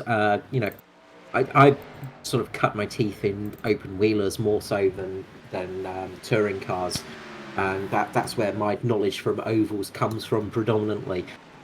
Which is why I know nothing about NASCAR and touring car, of course. So that's why I get so much wrong. But it is the thing of there is always such close racing. It is just such a pure skill, and it is just one of those series that is so different to racing. As I was saying before about circuit racing, it's great. I love circuit racing. But you don't have that constant side-by-side action always. You don't have the opportunity for somebody to spring on you at any moment. It's always a couple of corners on a track, There's, things like the bus stop at Spa, obviously, and, where big moves may happen, and then a lot of the other corners there, not much is going to happen through the whole track. Whereas on oval, it could happen anywhere. You don't know when it's going to happen, but you have to be constantly on guard, and that's a lot of mental strain as well. And that's one of the other things you never think about when you're watching this kind of thing, is there is so much mental strain going on with these drivers. They're constantly thinking, constantly having to try and work out when they're going to pit, when they're going to stay out, and what's going to happen. And it can be quite taxing on you. It's quite a physical experience, as Danson is all over the back of Skurlock at them. Yeah, I think he's shaping up for a move. He's just having he's trying a couple of different lines on Skurlock just to see where he's weak, where he's strong, and I think we're going to see a move within the next 4 or 5 laps by the looks of things. Yeah, in military tactics, we'd call that a probing attack. He's not actually pushing it. He's just poking at the line and just poking Skurlock, just seeing where he's weakest, seeing where he's not happy running. And he's just going to work it out from there. And again, that's that part of that mental aspect of racing that we're talking about. You have to think about this. And, Danson's there going, all right, okay, so Skurlock's really good on the low. Okay, I'm probably going to have to try and go a bit higher. Okay, what if I dummy a low run and then go up high and catch him off guard? That's what he's thinking about, Ryan. That's what he's trying to get in there. But while he's doing that as well, he's always putting pressure on Skurlock, and Skurlock's having to eat that pressure, and actually having to stand out from it, having to not fade from this constant attack of Danson, because that's also... Yeah, that's the hardest thing. Is it's a pressure that builds, especially when you've got someone quick like Danson behind you, and he's making those faint moves up the inside, lap after lap. It can put you off. You can see it all over your mirrors, and to not let that get into your mind, and to just drive your own line lap after lap after lap without making any mistake, because one mistake will cost you the lead of this race, is extremely difficult. Like I couldn't even imagine. Right now, Michael Skurlock would be sweating bullets. Yeah, it is hard, and it's part of that sort of tactic of mind warfare almost. Danson uses, I think, the main reason he has such a colourful car is so people know it's him, and it just gives him that bit of extra pressure, because you see that bright colour coming up behind you, similar to Ayrton Senna, of course, with his very famous bright yellow helmet. It just was very standout. You could see what was coming, and you knew it was him. So you sort of had that extra bit of fear inside you. And it's a tactic being used throughout history in racing and warfare that does work very well. That sort of little extra aspect to it, and it's little elements like that can make it. And the caution is out again, and we've got the Damon Stockton going around. So I'm just gonna have a little bit of a look, see if I can figure out what happened there. catch that afterwards. We've got David Stockton having a bit of a spin, but not sure he was the one that caused the caution. He was just seemed to be recovering, so it might have been somebody else there. Might have been something else that happened to Stockton. But yeah, it's car's been a bit in the wars tonight. He has had a tough race, but more importantly, Carl, this was the lap almost to the tee, where we thought if there's a caution around 30 odd laps to go, do you come in and get the fresh tyres? So this pit stop battle, whoever comes in, we're really going to have to keep an eye on that, because whoever does blink, they're going to be absolutely flying through the pack in these last 30 laps. It's all going to depend on the rest of the field, and this is where teams can come into play. You've got Illusion and Mitch Motorsport, and it looks like everybody's coming in, which is probably the most sensible option in all honesty, because you're not going to have to worry about fuel and tyres. This is huge for pit stops. Jeez Louise. Yeah, it's a whole field pit stop pretty much. There's a couple of people on laps further down.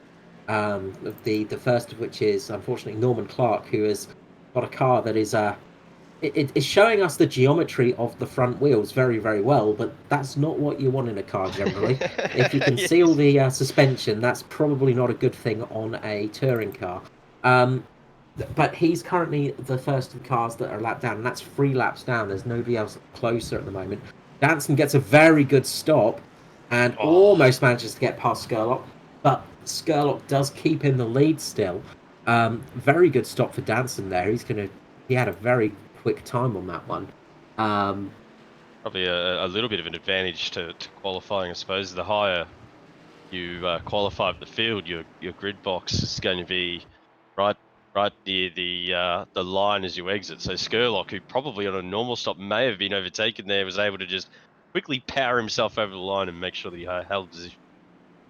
Yeah, that's it. It really helped him out.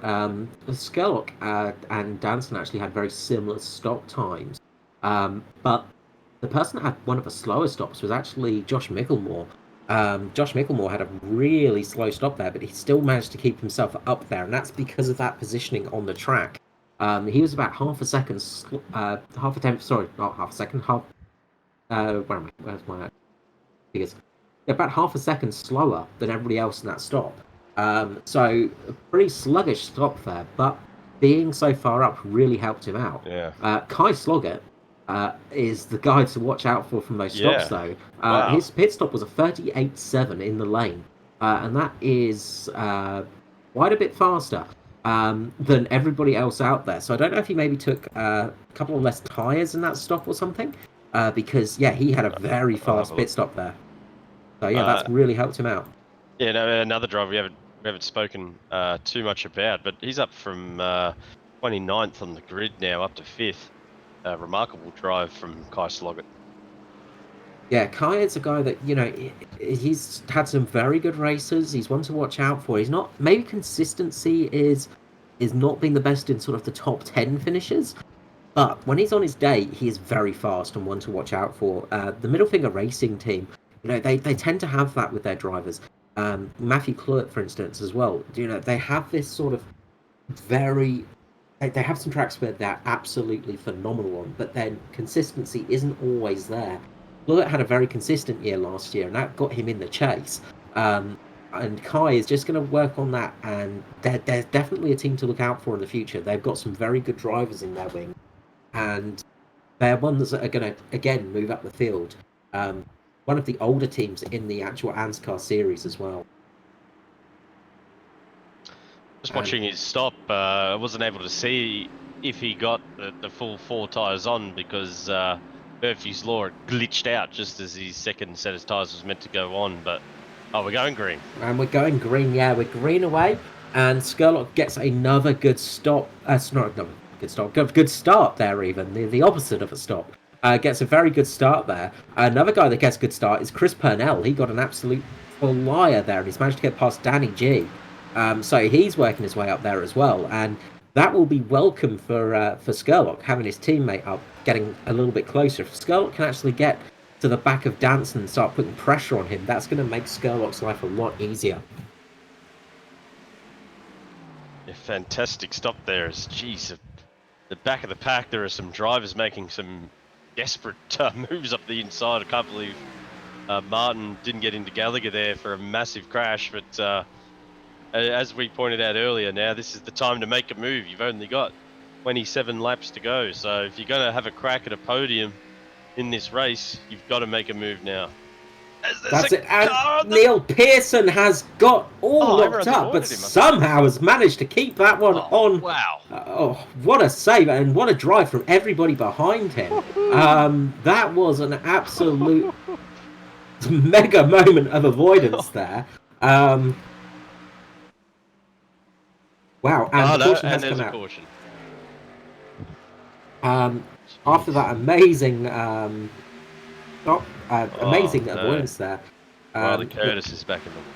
And Riley Curtis not going well for Riley. He's had a bad night tonight. And actually, sorry, Carl. So it's a secondary accident. It looks like Dave Douglas has been involved in the initial caution. Riley Curtis has checked up and have been hit hard from behind by Michael Schroeder, which has sent Riley hard into the wall. That is a real shame there. Just a bit of an unfortunate one, and that could just stem a little bit from the Pearson incident on that straight there as well, and just throw things out a little bit. But it looks like Douglas is just he just ran so close up to one of the middle finger racing guys, and had to actually lift off, and that's got the rear loose, and that's sort of spun him around. One of those instances that is, not much you can do in that situation. Just going back to have another look at that one. So it looks like the there was actually a contact in front. So yeah, that was a Dave Douglas there with the Dartnack, I think. Dartnack and the Stockton again. Stockton and the MFR of which one was that? Brett Gertitz, yeah. Gertitz has just had to put on the brakes to avoid that incident in front of him with Mirko Dortnack, and that spun Dave Douglas, which has caused a pendulum effect. It's almost like a Rube Goldberg machine of accident there, where it's just gone back and back and back. So. Yeah, the old concertina effect. A real shame there, and that's gonna really throw things around a bit and change it up a little bit for the back section, but not much has changed for the front.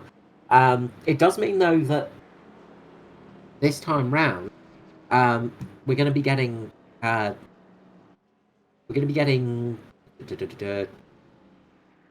Purnell on the outside, so he's going to be sitting on the outside next to Micklemore for the restart. So this could give him a chance to jump Micklemore and get up to the back of Danson.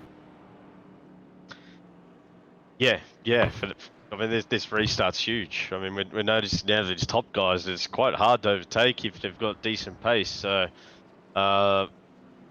within now only 24, 23 laps, once we go green, this restart's going to be absolutely massive. Yeah, it's going to be it's going to be an important one. If we remain green after this could be a very important restart, because this could see us through to the end of the race. This could be a winning restart for some of them. So I'll have to see how that goes, of course. And one of the things I just want to point out is with all these top cars, all the way down to sixth place, and actually Kai Sloggett is the first car that really is a little bit beaten up. There is not much damage on the sort of top sort of 5 cars. There's pretty much no pings, no dents, no scratches.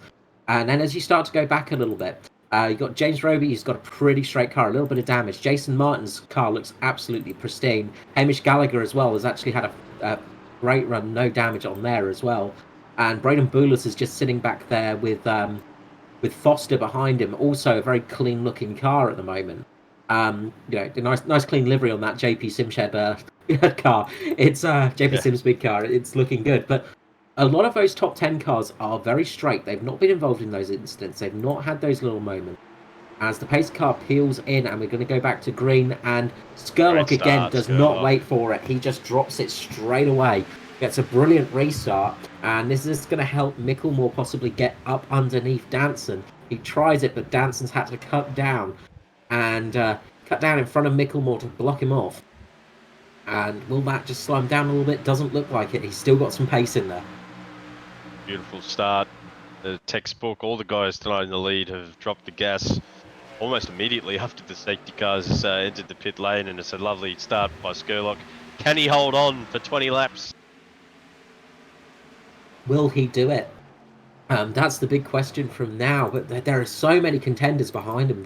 There is so many fast cars back there. It's hard to really say other than Danson, because he's just had an absolutely demanding drive from 23rd up. He's done a great job. But speaking of other people, Kai Sloggett up in Amazing drive by fifth Kai. place as well. Again, he's made up a fair few positions as Danny G goes down the inside of him, and just going to get that position back, is he? It looks like he might. Great And move, he Danny does G. it indeed. Good job for Danny G. And Danny G's been having a great season as well. And speaking Yeah. of other people that are doing well this season, and we've got a Cautions caution again, out. Carl. Cautions. I did notice a car down on the infield, but I didn't want to say anything because I hoped that the god of cautions would avoid it. Don't know who that was though. I'm just having a quick flick through, just seeing if I can spot anything. But nothing. Bit further down the field, unfortunately. But yeah, I did see a car on the infield just before the pit entry, I think it was. Spotted out the corner of my eye.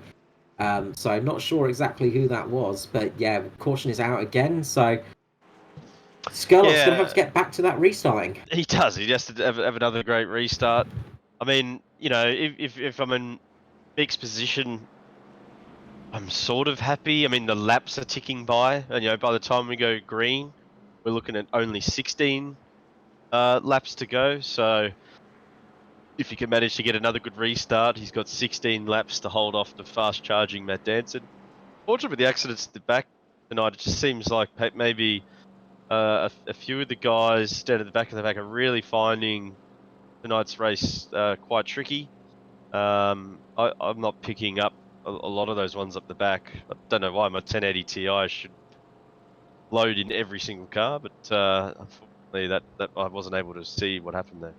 Yeah, I mean, as regular viewers will know, I've been running a potato for the past few years, and I finally upgraded said potato, so now I can actually run every car without my computer turning into some form of nuclear melted sludge. Well, but it doesn't catch on fire. Your new computer? Yeah, it's yeah. I'm hoping I don't get any fires out of it, but not streaming this year. I'm pretty sure that won't happen. That was a very interesting broadcast when it did happen a while back. Anyway, Skurlock is going to have a good one here, and we'll see how he goes for this restart. But the problem now for Skurlock is the fact that he has had a couple of restarts, and Danson's seen what he's been doing, so he's going to have to change it up a little bit, because Danson will have got canny to how he's going to restart. He knows where Skurlock's been dropping the foot, dropping the accelerator, and we get some bump drafting there, just as Danson and Skurlock just try and hurry the pace car along a little bit. Not happy with the safety car's speed at all. No, and look, any racing driver will always complain about safety car speeds. Is that Lewis Hamilton out there? Yeah, that's it. It's quite a common one. The safety car is going way too slow. But he's had a chance to see his restarts a fair few times now, and that's not a good thing. It's not what you want to have happen.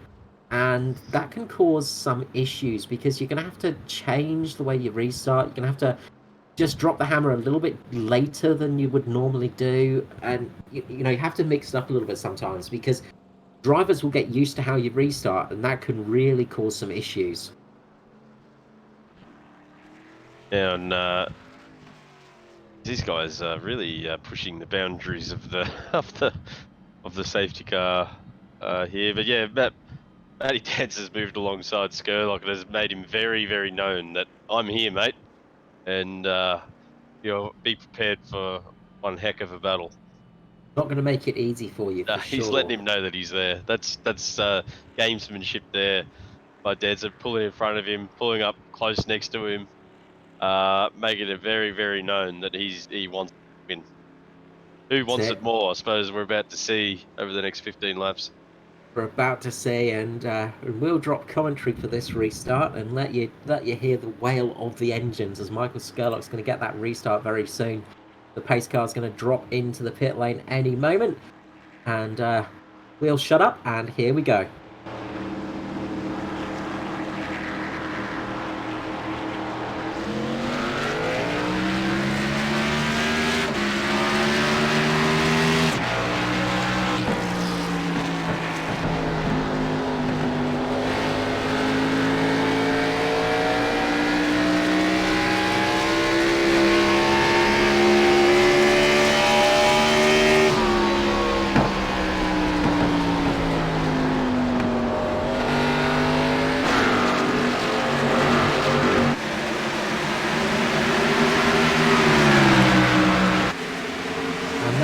Good restart again for Skurlock, managing to get down, and we've got a caution out again, unfortunately.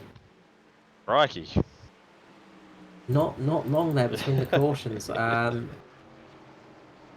to figure out what happened, but unfortunately not.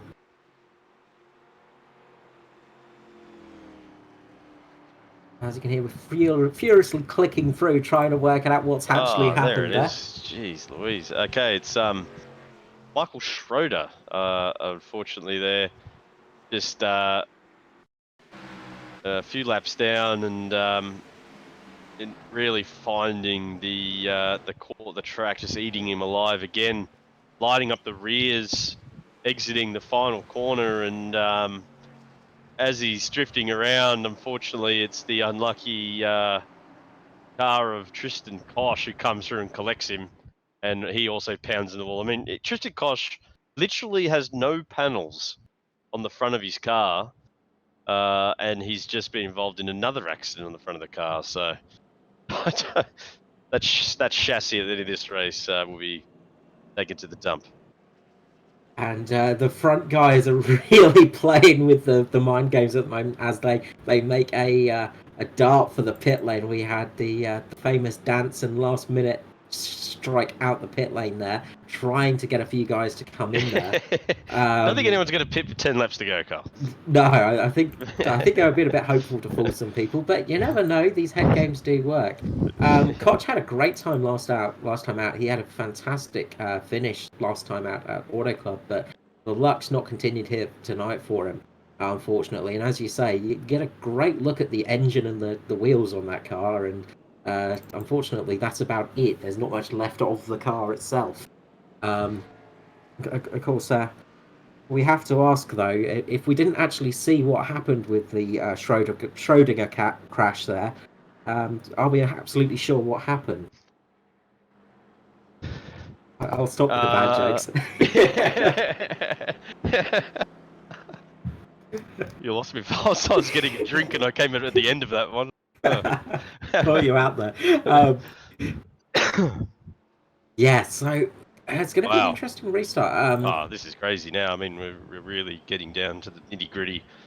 Full pack of cars all stacked, line astern, with only probably 9 laps to go once we go after the restart. So, again, I still think Skurlock will be fairly happy with these cautions as the laps just continually tick down. And hey, what if you can hold on from here? It'd be a remarkable win. Generally, the only driver that enjoys a caution to the end of the race is the driver in first place. It can be a nice little welcome gift sometimes, but I'm sure these guys want to race.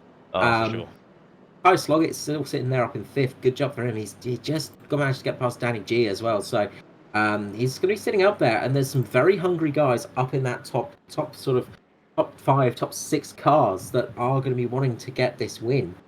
Well, top 10 even, top 12. You know, there are very hungry drivers out there wanting to get their first Cup win of the year.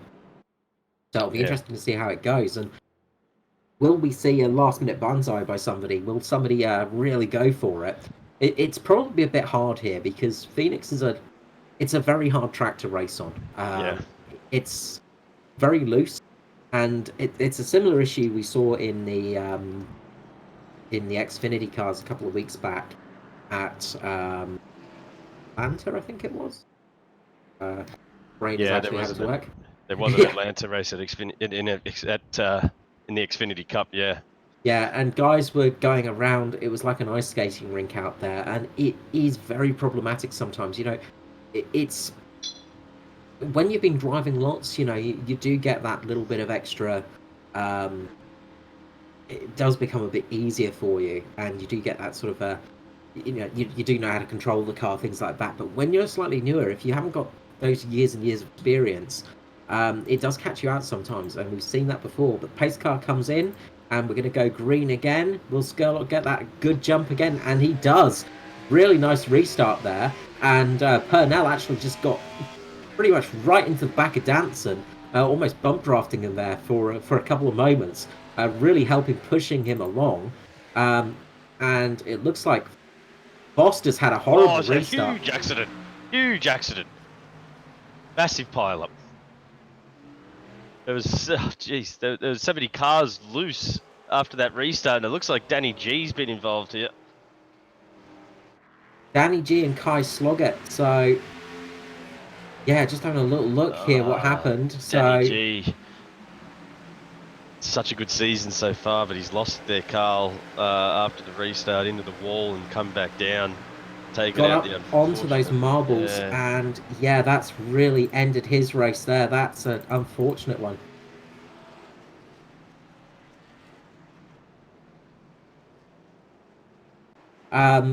Yeah, big one there for Danny G. That's a real shame for him, and that's really going to hurt him. And yeah, saw as well Foster getting involved in that as well. I was just saying he had a horrible restart. He got a bit loose, I think, on there and was just dropping down the order. He had a bit of a scrape to the wall, and I was just catching my eye on that. The back end of the car just stepping out for him a little bit, and he lost it, losing positions hand over fist, and then he just got caught up in that wreck as well. Had to go up into the wall to avoid the cars, but big damage on the front end of that car. That is that was a big one. Yeah, I feel so sorry for Kai Sloggett, who did such a good job to come from 29th on the grid up to effectively 4th or 5th, and just the innocent victim there for Kai. Really heartbreaking result in tonight's race. So unlucky there, but that can be racing. And this track has brought out a lot of people tonight.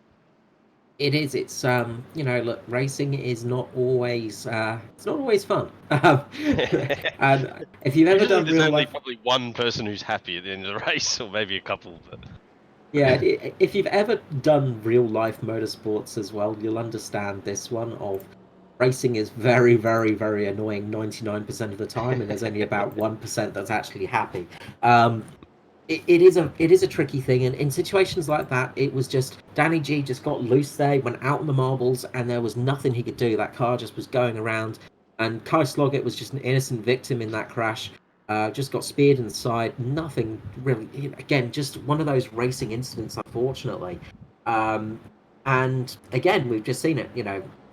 The old adage of restarts breed restarts, cautions breed cautions, but tire pressure's dropping a caution. Your car is not quite as sticky as it would be normally. You've got to get the car back up to racing temperature, but also you're racing very hard to keep in your position, and it's so easy to happen, unfortunately.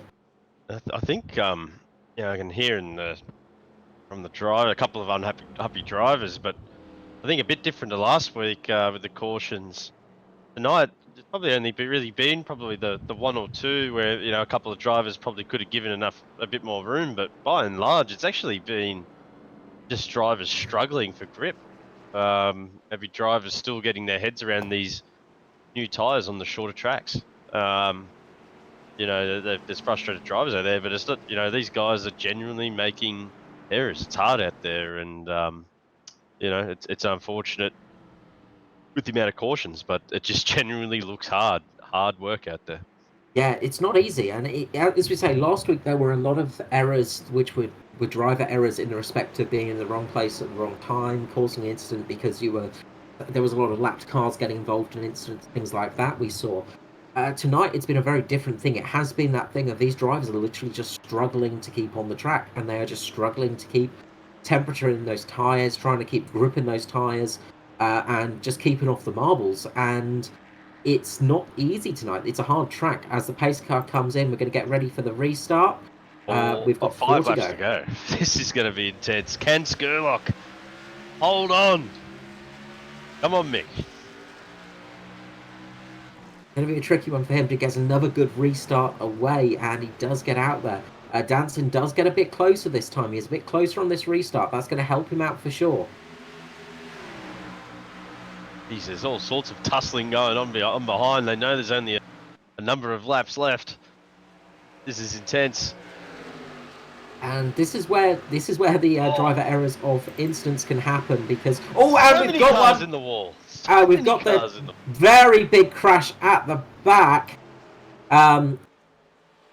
Just going back to have a look at that, Xavier Bellamy, I think, was the first car in that incident, and he's just going around, and he has just tapped the wall. He's just lost it on the outside, gone down into the 62, and that has wiped out a lot of cars behind us.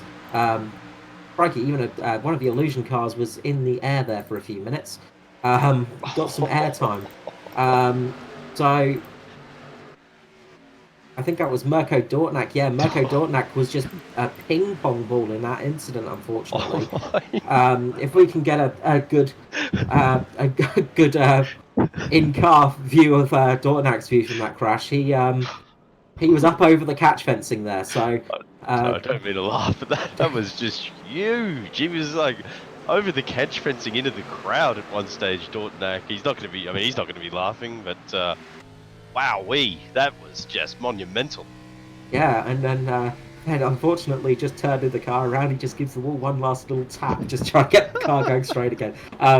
It's hard not to laugh in these situations, isn't it? But incident like that, it was a big one. But huge. Yeah, that was unfortunate for Dortnak. But what we were just talking about earlier with cars losing into the wall, like on that restart, I was just counting it: 1 into the wall, 2 in the wall, 3 in the wall, 4, and then I was thinking of the 4th one that eventually sort of come off the wall and into the pack. But there's so many cars hitting the wall on that restart, pushing too hard. Yeah, it's been a hard one, and we're on the last lap now, so we're gonna get the green white checker. Hopefully, that should be it. It's last week we had that issue of things not going correctly, but we'll have the hybrids racing simulations green white checker hopefully this week, and the one lap to go. So we're not going to time out this week. We've still got 40 minutes to go, so we're definitely getting the hybrid racing simulations one to go this round. And Skurlock, he's just got to dig in for 2 laps. Yeah, just get in there. We'll try and figure that out.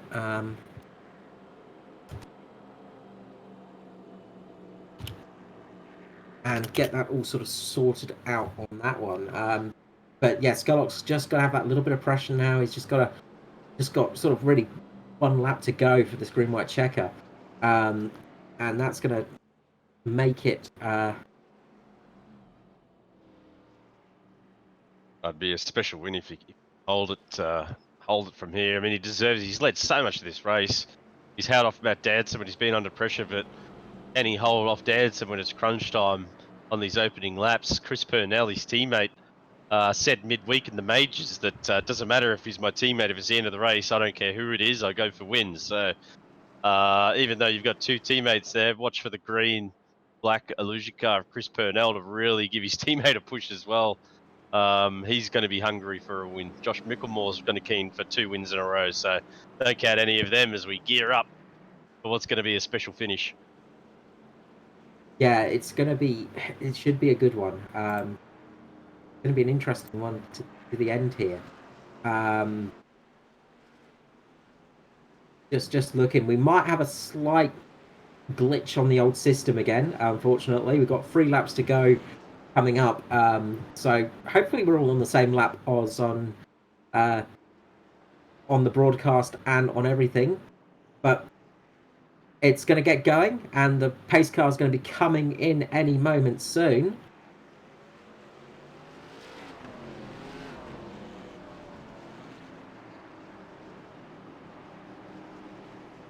Yeah, I thought we were going green on that lap, but okay. I think we're going green at the end of this lap. A lot of drivers hungry, a lot of drivers close on this restart. They know they can steal some big points here and possibly get on the podium or even collect a win. Yeah. We saw on the green white checker last week, Ed Foster and Allison coming together on the green white checker, and we're off. And we are off. We are off for the green white checker, and that means Purnell gets a great restart there. So it is the Home of Racing Simulations white flag to go after this one, and a lot of drivers are hungry for this win. Danson getting a great run here as well. Wants to go around the outside. They touch. And he is. Slight touch, and that's put him up into the wall slightly, dropped him off, and he's going to come round, but he's still got some speed in there. Is Danson going to do it? No, he's losing a bit of speed now. There's a little bit of contact back, a little bit further back, but they've all kept it going in a straight line. Skurlock's got some good speed here, but he's got to really defend against Danson, who's got fantastic speed on this one. Oh, this is going to be so close. It's going to be close, but it looks like Danson is going to edge it out. Oh! Big wreck after the line. Maverick after the line, but Danson takes it. Danson takes it. Skurlock gets second. Purnell is just in third place, with Josh Mickelmore fourth. Big incident at the end there, but it's not really affected the order. Just having a look through and just seeing who got through there. So James Roby actually managed to finish in fifth. Braden Buller sixth with that one. That was a fantastic end for the Matt Danson. We've saw basically no overtakes all night around the outside, and he's somehow gone around the outside of Skurlock to pinch it right at the death by 0.08 of a second. Yeah, he's just got it there, just at that last moment. He just got pipped at the post there by Danson, and he's going to be doing the donuts and very happy about that one. He's going to be pretty chuffed, I think. Oh, he's going to be. That's a fantastic win. I mean, he's really pinched one there from Mick Skurlock, and amazing. That's the move of the night for me. No moves done around the outside at all evening, and to do it on the last corner of the last lap is spectacular. An amazing victory. Well done to Skurlock as well, and a beautiful drive in second. And Chris Purnell kept it clean all night and rounds out the podium. Well done. Two Illusion boys on the podium, which is good to see. Good strong finish there for Illusion. They're going to be chuffed about that, I'm sure. In the top 10 as well, you've got Ryan Jones and Dave Douglas too. So another couple of Illusion drivers up there. So good finish for Illusion. And Stephen Williams actually 10th, sorry. So yeah, brilliant night for Illusion there. They absolutely they had a lot of cars in the top 10 for that one. Yeah. So great job for them. They're going to be very happy about that one, I'm sure. But yeah, just getting pipped at the last minute there. Skurlock, that was a real shame. He had a fantastic drive, and he did a good job. But just not quite enough. I thought he had it when Danson had that little moment into the wall at the end, but he still had speed there.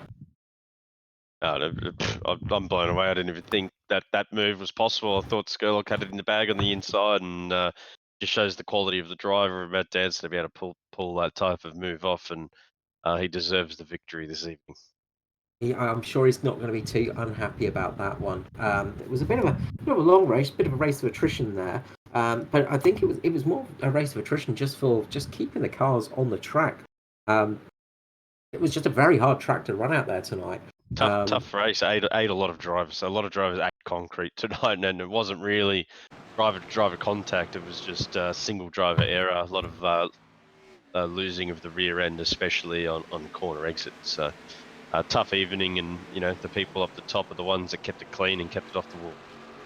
Yeah, and that does it. Just makes a difference. The temperature out there was about 31 on the track, so it was not super hot out there, but um, yeah, it does. It just doesn't help when you've got that heat in kind of thing. So what I'm going to do is, I can see him up in the green room right now, is I'm going to grab down our race winner, Mr. Matt Danson. Matt Danson, Carl Withy here with Simshed Broadcasting. There we go, words coming out. Congratulations on the victory. Thank you, Carl. Do I make you nervous each time you bring me in? You start to get a little bit flustered. Look, I can't help it when I'm around you. It just always happens. That was one heck of a race for you. You dropped to the back of the grid after, I think it was the third or fourth restart. I'd noticed, and worked your way back up the field from that to a fantastic victory. Yeah, I got a unsafe pit exit when we were coming out of the pits on that one you were talking about.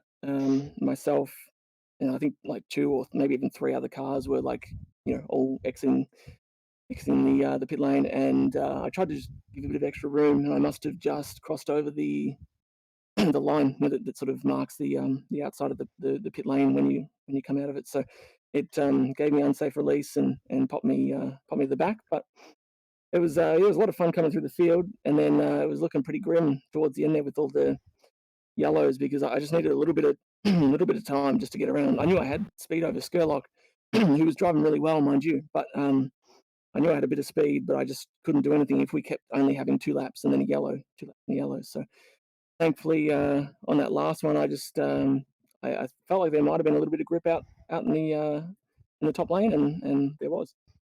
Yeah, that really paid off for you because we were talking about that. That nobody had really managed to pass on the outside pretty much all race long, and then at the end, there you go, you just do it out of the blue there. Really nice job for you with that one. It was a hard race out there, obviously, and we were noticing up here. It's a bit harder when you're driving, but a lot of the cautions were really from people just losing the rear end through those corners. Was it quite loose out there for yourself? That's a good question. Not really. Like, I could see how it would happen if you're a bit sort of heavy-footed, I suppose. But um, that's probably one of the fortes for me. Usually, if it's power sort of oversteer, I'm able to control that. What I don't like is a car that's kind of just flighty in the rear. I don't like a car that's sort of unpredictable and four-wheel drifting. But if it's from power, I'm usually all right with that. So I didn't really notice it, but I could see there was it felt like there was a bit of power underfoot for a change. I guess that's the new package. So I could see how it might have been a bit troublesome for some people. Yeah, it definitely did cause some trouble and unfortunately a few yellows, but it didn't go too badly in the end. Matt, any questions for Matt? Hey Matt, it's Matt. Good name, mate. Yeah, great name. Yeah, it's uncommon. That's true. Great race again tonight, mate. To come through the pack the way you did, and that move around the outside, I said to Carl's probably the move of the night. Have you ever had to make a move like that around this track before? Is that something you've practiced, or that was just completely just natural driving, thinking I've got to have a dig around this outside and somehow make it work? Um, yeah, I mean, in the sort of the top split races, normally like everyone is so close that you've got to kind of try and make the top work. You're usually stuck 2 by 2 for laps on end. Okay. Yep. So Yep. it just depends on how, with the dynamic track. It sort of depends usually on how hot the bottom is, and that sort of thing. Like sometimes what used to happen here is after a few laps, you'd start using that as your, go-to line. And I was kind of, Right. when we had that really super long run, I'm not sure if it was caught on the broadcast, but myself and Braden, when we were working our Yeah. way through the field, Yep. we would kind of, we do that. Like you enter the corner, you let it drift out into the sort of the middle lane, and then you get the grip there, and then bring it down and shoot out of the corner. So that's sort of, yeah, it is something that's somewhat common issue. Usually, if you've got fresh tires, now it's not always ideal. Like the top is usually, sorry, the bottom is a little bit stronger, but I Yep. think we'd had enough. Like we'd done a few laps on those tires each time. Sort of heat cycling and that sort of thing. And I think that gave a little bit of strength to the outside. Yeah, it was an amazing run you and Braden did. So that middle phase of the race, he bumper for a number of laps. Not quite sure what happened to him in the end. After you guys pitted, he drifted way down the water back to around the mid-20s, but he's fought his way back up to 6th. So he obviously had a lot of pace as well. It's probably lucky in the end he did have a bit of an issue in the pit lane. You might have had a bit of a battle on your hands towards the end there with Braden as well. I know I had him sorted. He was fine, but no, he's super quick. I don't know if you've seen him around. He's been pro for the last couple of years. Just missed out on making the Coke series, but he's always in the pro series. So he's super quick, and yeah, I was doing all the hard work, and he would just follow me through on everyone, which was annoying. But Yeah, I saw that. he got done for speeding. He swears he wasn't speeding, but he got done for it. So.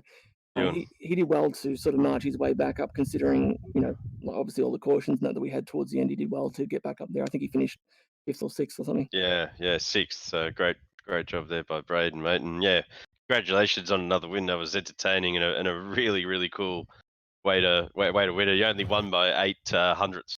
So hell yeah, that's the closest finish I think we've had this series.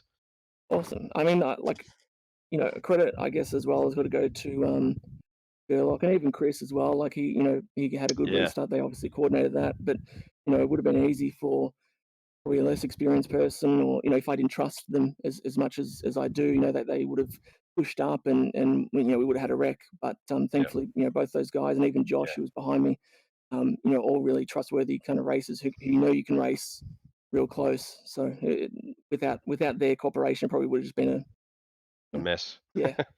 yeah, for sure. So, just before we let you go, of course, anyone you'd like to give a shout out to tonight, Mr. Danson? Yep, the usual cast, obviously, Horizon Racing Team. You know, all my pals and teammates there. Braden obviously is one of those guys. He was here. Out to Peter, saving the animals there. Vegan Food Melbourne. Matt Danton Racing. You know, I've just sort of newly created that on Instagram and Facebook of that for anyone who cares. And obviously you guys, you know, for sticking around and doing the commentary and finding things to talk about. ANZCAR putting on the league, and yeah, everyone for racing. Thank you so much, Mr. Danson, and I'm sure we'll see you up in the box at some stage in the rest of the season. Yeah, fingers crossed. Thanks, Matt. Bye-bye. Yeah. Matt Danson, of course, the winner of the race. Great job for him, and yeah, just a fantastic race. Some serious speed in him. Boulos as well. Those guys are just ridiculously quick. It's something to behold sometimes. Yeah, for sure. I mean, Boulos in 34th all the way to 6th, even with all those dramas. An amazing job. Fantastic. So we will grab down another guy that did a great race tonight, the 350 of the Illusion car for Mr. Michael Skurlock. Mick Skurlock, Carl Withy here for Simshed Broadcasting. How are you going? Afternoon, fellas. I'm very tired, exhausted after that. Heartbroken? Yeah. Oh, mate, soul's just shattered. Look, I can understand that one. Yeah, no. Well, actually, something I want to actually touch base on there, just with the being tired thing. We were talking up in the commentary box just with that race, with the pressure that Danson was putting on you for those last laps. Also, the fact you've been racing hard all night long with the front runners. How much of a mental drain did that put on you?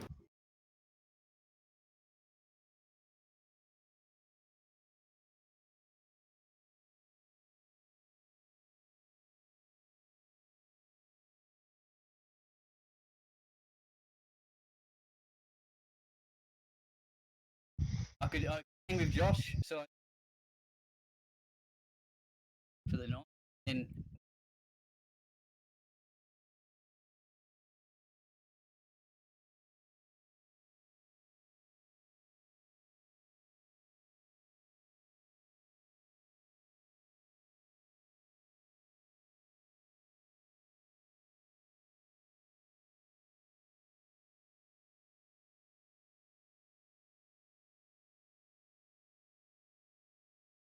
breaking bone. Yeah. So holding on.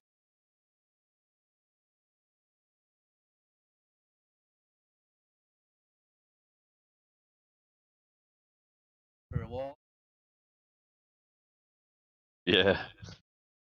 You I put- think I got him, to be honest. Yeah. That again.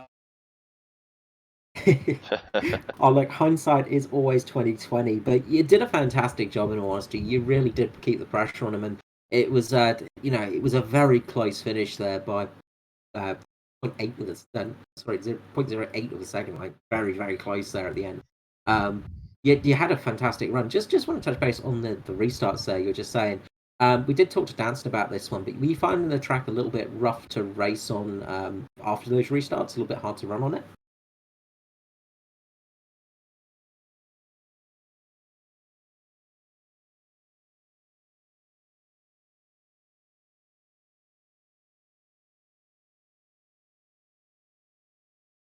End of the thing was hooking up. So you start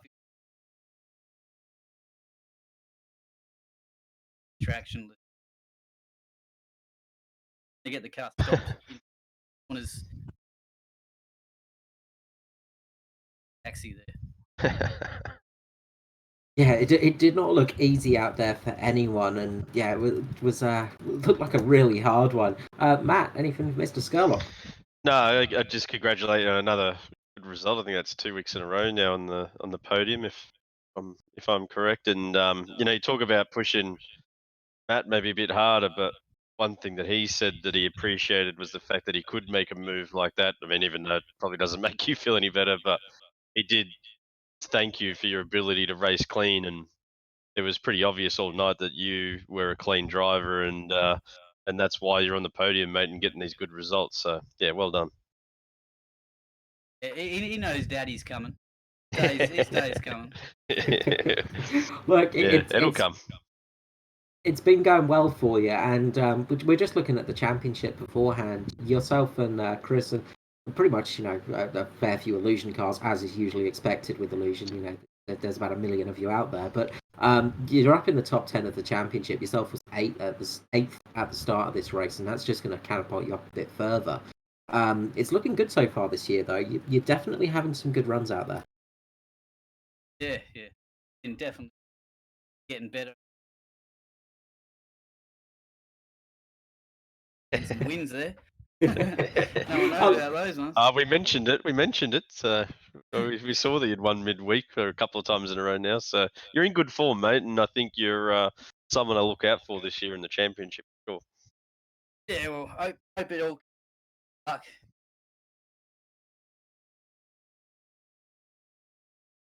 Bit of a gambling, you're gonna get. Yeah. So each of those cautions, you lose the memory. Like I can't remember any of that. Right?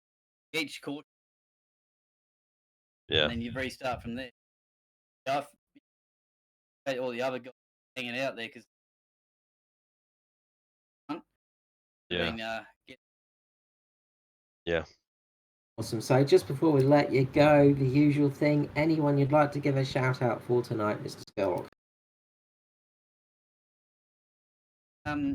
This is virtual mode.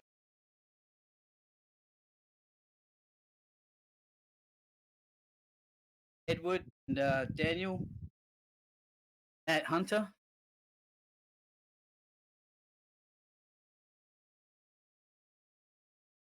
You're more Thanks, than Mick. welcome.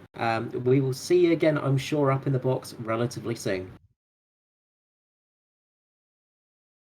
Skurlock there, Illusion Racing, another good finish. He's been having some good finishes. He's definitely on form, and you just feel like that win is coming for him. Yeah, he's one to look out for. I mean, his form just seems to be getting better week after week. So looking forward to seeing what he can do over the next few weeks and make a championship charge for sure.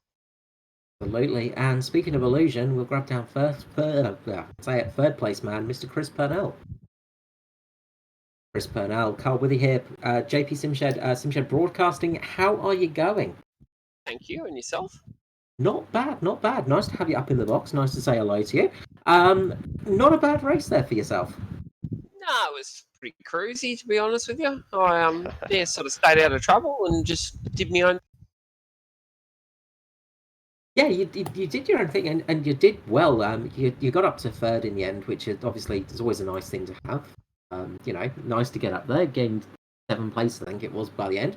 Very close finish there between the top three, sort of barely a second in it. It's another sort of top three finish for the Illusion as well. So it's been going well so far this season for you guys. You're definitely putting some more pressure on the front of the grid. Yeah, I think the tyre models definitely suited our driving style a lot more than, say, last year with just the aero package. The tyre slides around, it moves around a little bit more, so we kind of are able to work with that a little bit better. But in saying that, it was the top 7. There was nothing in it really. Once sort of the pace spread out, you couldn't really make a move on the car in front. You're kind of trapped by a bit of like a wind sort of wall when you got to the back bumper. So it was a good battle with the guys from Mitch and obviously Matt at the end there. So yeah. Yeah, and it seems like Mick's doing quite well. Is he taking advantage of the virtual motorsport mentor? No, he's not. He's he actually sends me dummy sets to try and slow me down sometimes. So it's a little bit of a rivalry between us, but it's good. It helps build everybody up, and we sort of benchmark off each other. And yeah, he seems to have a bit more oval pace than I do this season, but I feel like I probably got him covered on the road stuff over a race distance. So it sort of pushes each other back to work a bit harder. All right, it's going to be a good season. We're looking forward to it, and we were just saying before with Illusion, you guys have been having some good runs recently and getting those sort of top 10 finishes. In the championship at the moment, we've got in the top 10, there's Daniel Stevens, Skurlock, yourself, obviously, and Dave Douglas, and Brett Gerritz as well. Quite a few drivers from the team there. Brett and Daniel are actually in middle finger. Oh, sorry. Oh, God, yeah. Okay, brain just going off there. Stephen Williams again.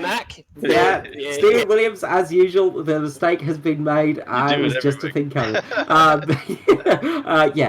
But not bad for you guys. You guys are doing relatively well. Like, you've been having a good season so far, and things are definitely coming up for you guys. In that race as well, there was a lot more Illusion cars in there. Of course, Stephen Williams and Dave Douglas were in the top 10 for you as well with that one, and Ryan Jones as well. It seems like you guys are really starting to creep up a bit from last season. It seemed like you were just struggling a bit last season, and the season's going a bit better for the team. Yeah, definitely. I think over the break, obviously, we had 8 new drivers join the team. So that was quite a big influx to then be able to have more knowledge, more information to sort of push each other in different directions and sort of work together that way.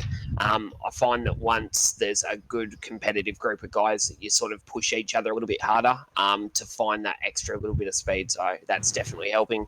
All the boys have obviously been doing really well and just working at it really hard with every series that we run in. And we're having a pretty competitive showing in everything we're jumping in this season so far. Good to hear. Matt, any questions for Mr. Purnell? Hey, Chris, Matt here, mate. Well done again. Just want to touch on one thing. Was hearing right on the weekend of the majors, you and Michael had a bit of a battle at Rockingham as well, or was that someone else?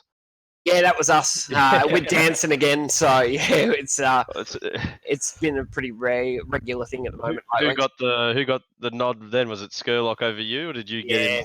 Okay. He got me on the caution on the back straight by probably half a metre. It was pretty close. So there is a bit of a rivalry starting there, because we made mention of it in the broadcast. I noticed you sitting there in behind your teammate, and that it wasn't necessarily going to be a situation where you'd let him cross the line in front of you. You might be keen to have a dig, but unfortunately the track and the conditions probably didn't allow that. But you had a bit of a dig towards the end there.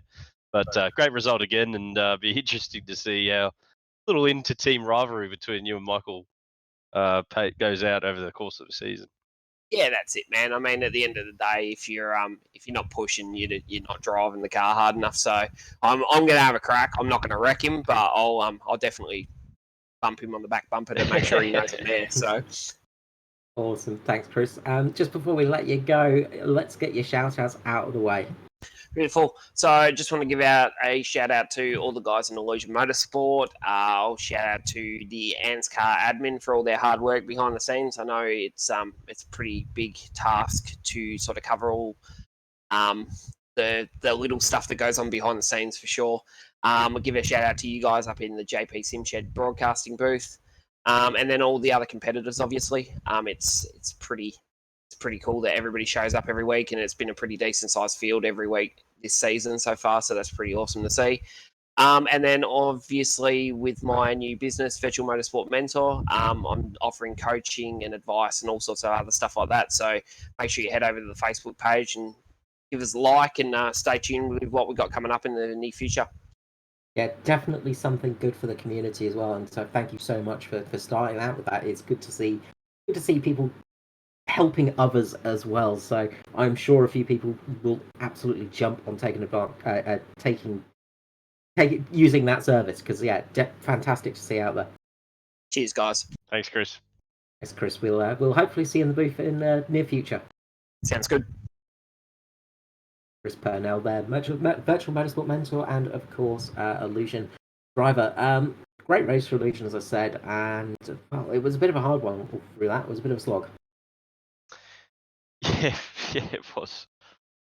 So just before we go, we're just going to run through the schedule for upcoming events. So Sunday, the 8th of March, we've got the EISA Endurance Championship happening. Of course, these can all be I can't speak. These can be caught on Simshed Broadcasting, of course. Next up, we've got Tuesday. Oh, sorry, it drops off as I'm talking about that. Gotta love it when that happens. Sorry about that. On Tuesday the 10th, we have round 1 of the Jinx Super 2 V8 series, development series for V8 driving. Definitely check it out. There is going to be some serious racing in that, and it's a really good start for new drivers working out their sort of their road racing experience and working in the V8. Sorry, the supercars, of course. Very cool to see that happening. Thursday, the 12th of March, we have the ANZCAR Abruzzi Cup at Atlanta. As we said before, some trouble at Atlanta for the Thunder guys for the Xfinity. So hopefully won't be the same for the Cup. That little bit more downforce, a little bit more grip will hopefully work out better for them. But another tricky track. Some two very hard tracks in a row this time, with Phoenix and Atlanta in a row. Yeah. And then finally, Tuesday, 17th of the 3rd, we have round 2 of the Jinx Super 2 V8 series. Again, I give that one a check out. Yeah, So, looking forward to that. yeah, it's going to be exciting. And I know that Mr. JP himself has been working very hard on that and is very excited to get that one started. So, before I go, just last sort of thoughts on that race, Matt. It was what we thought watching the warm up, that the drivers were going to struggle, and it was a lot of the tail end guys really losing the rear end. The guys at the front stayed clean, and we got in the end a really close finish, actually the closest of the season, with an amazing overtake, and it was a really cool race to watch, with some really good driving up at the front there. And I think as the season goes on and the drivers get used to the tyres, the racing will increase in its quality week in, week out. So looking forward to next week, another tricky track. So promises to be a good race. And thank you, Carl, for all your work you do behind the scenes, and JP Simshed. There's a lot of hours that get put into this, and I appreciate it. It makes for a really entertaining Thursday night.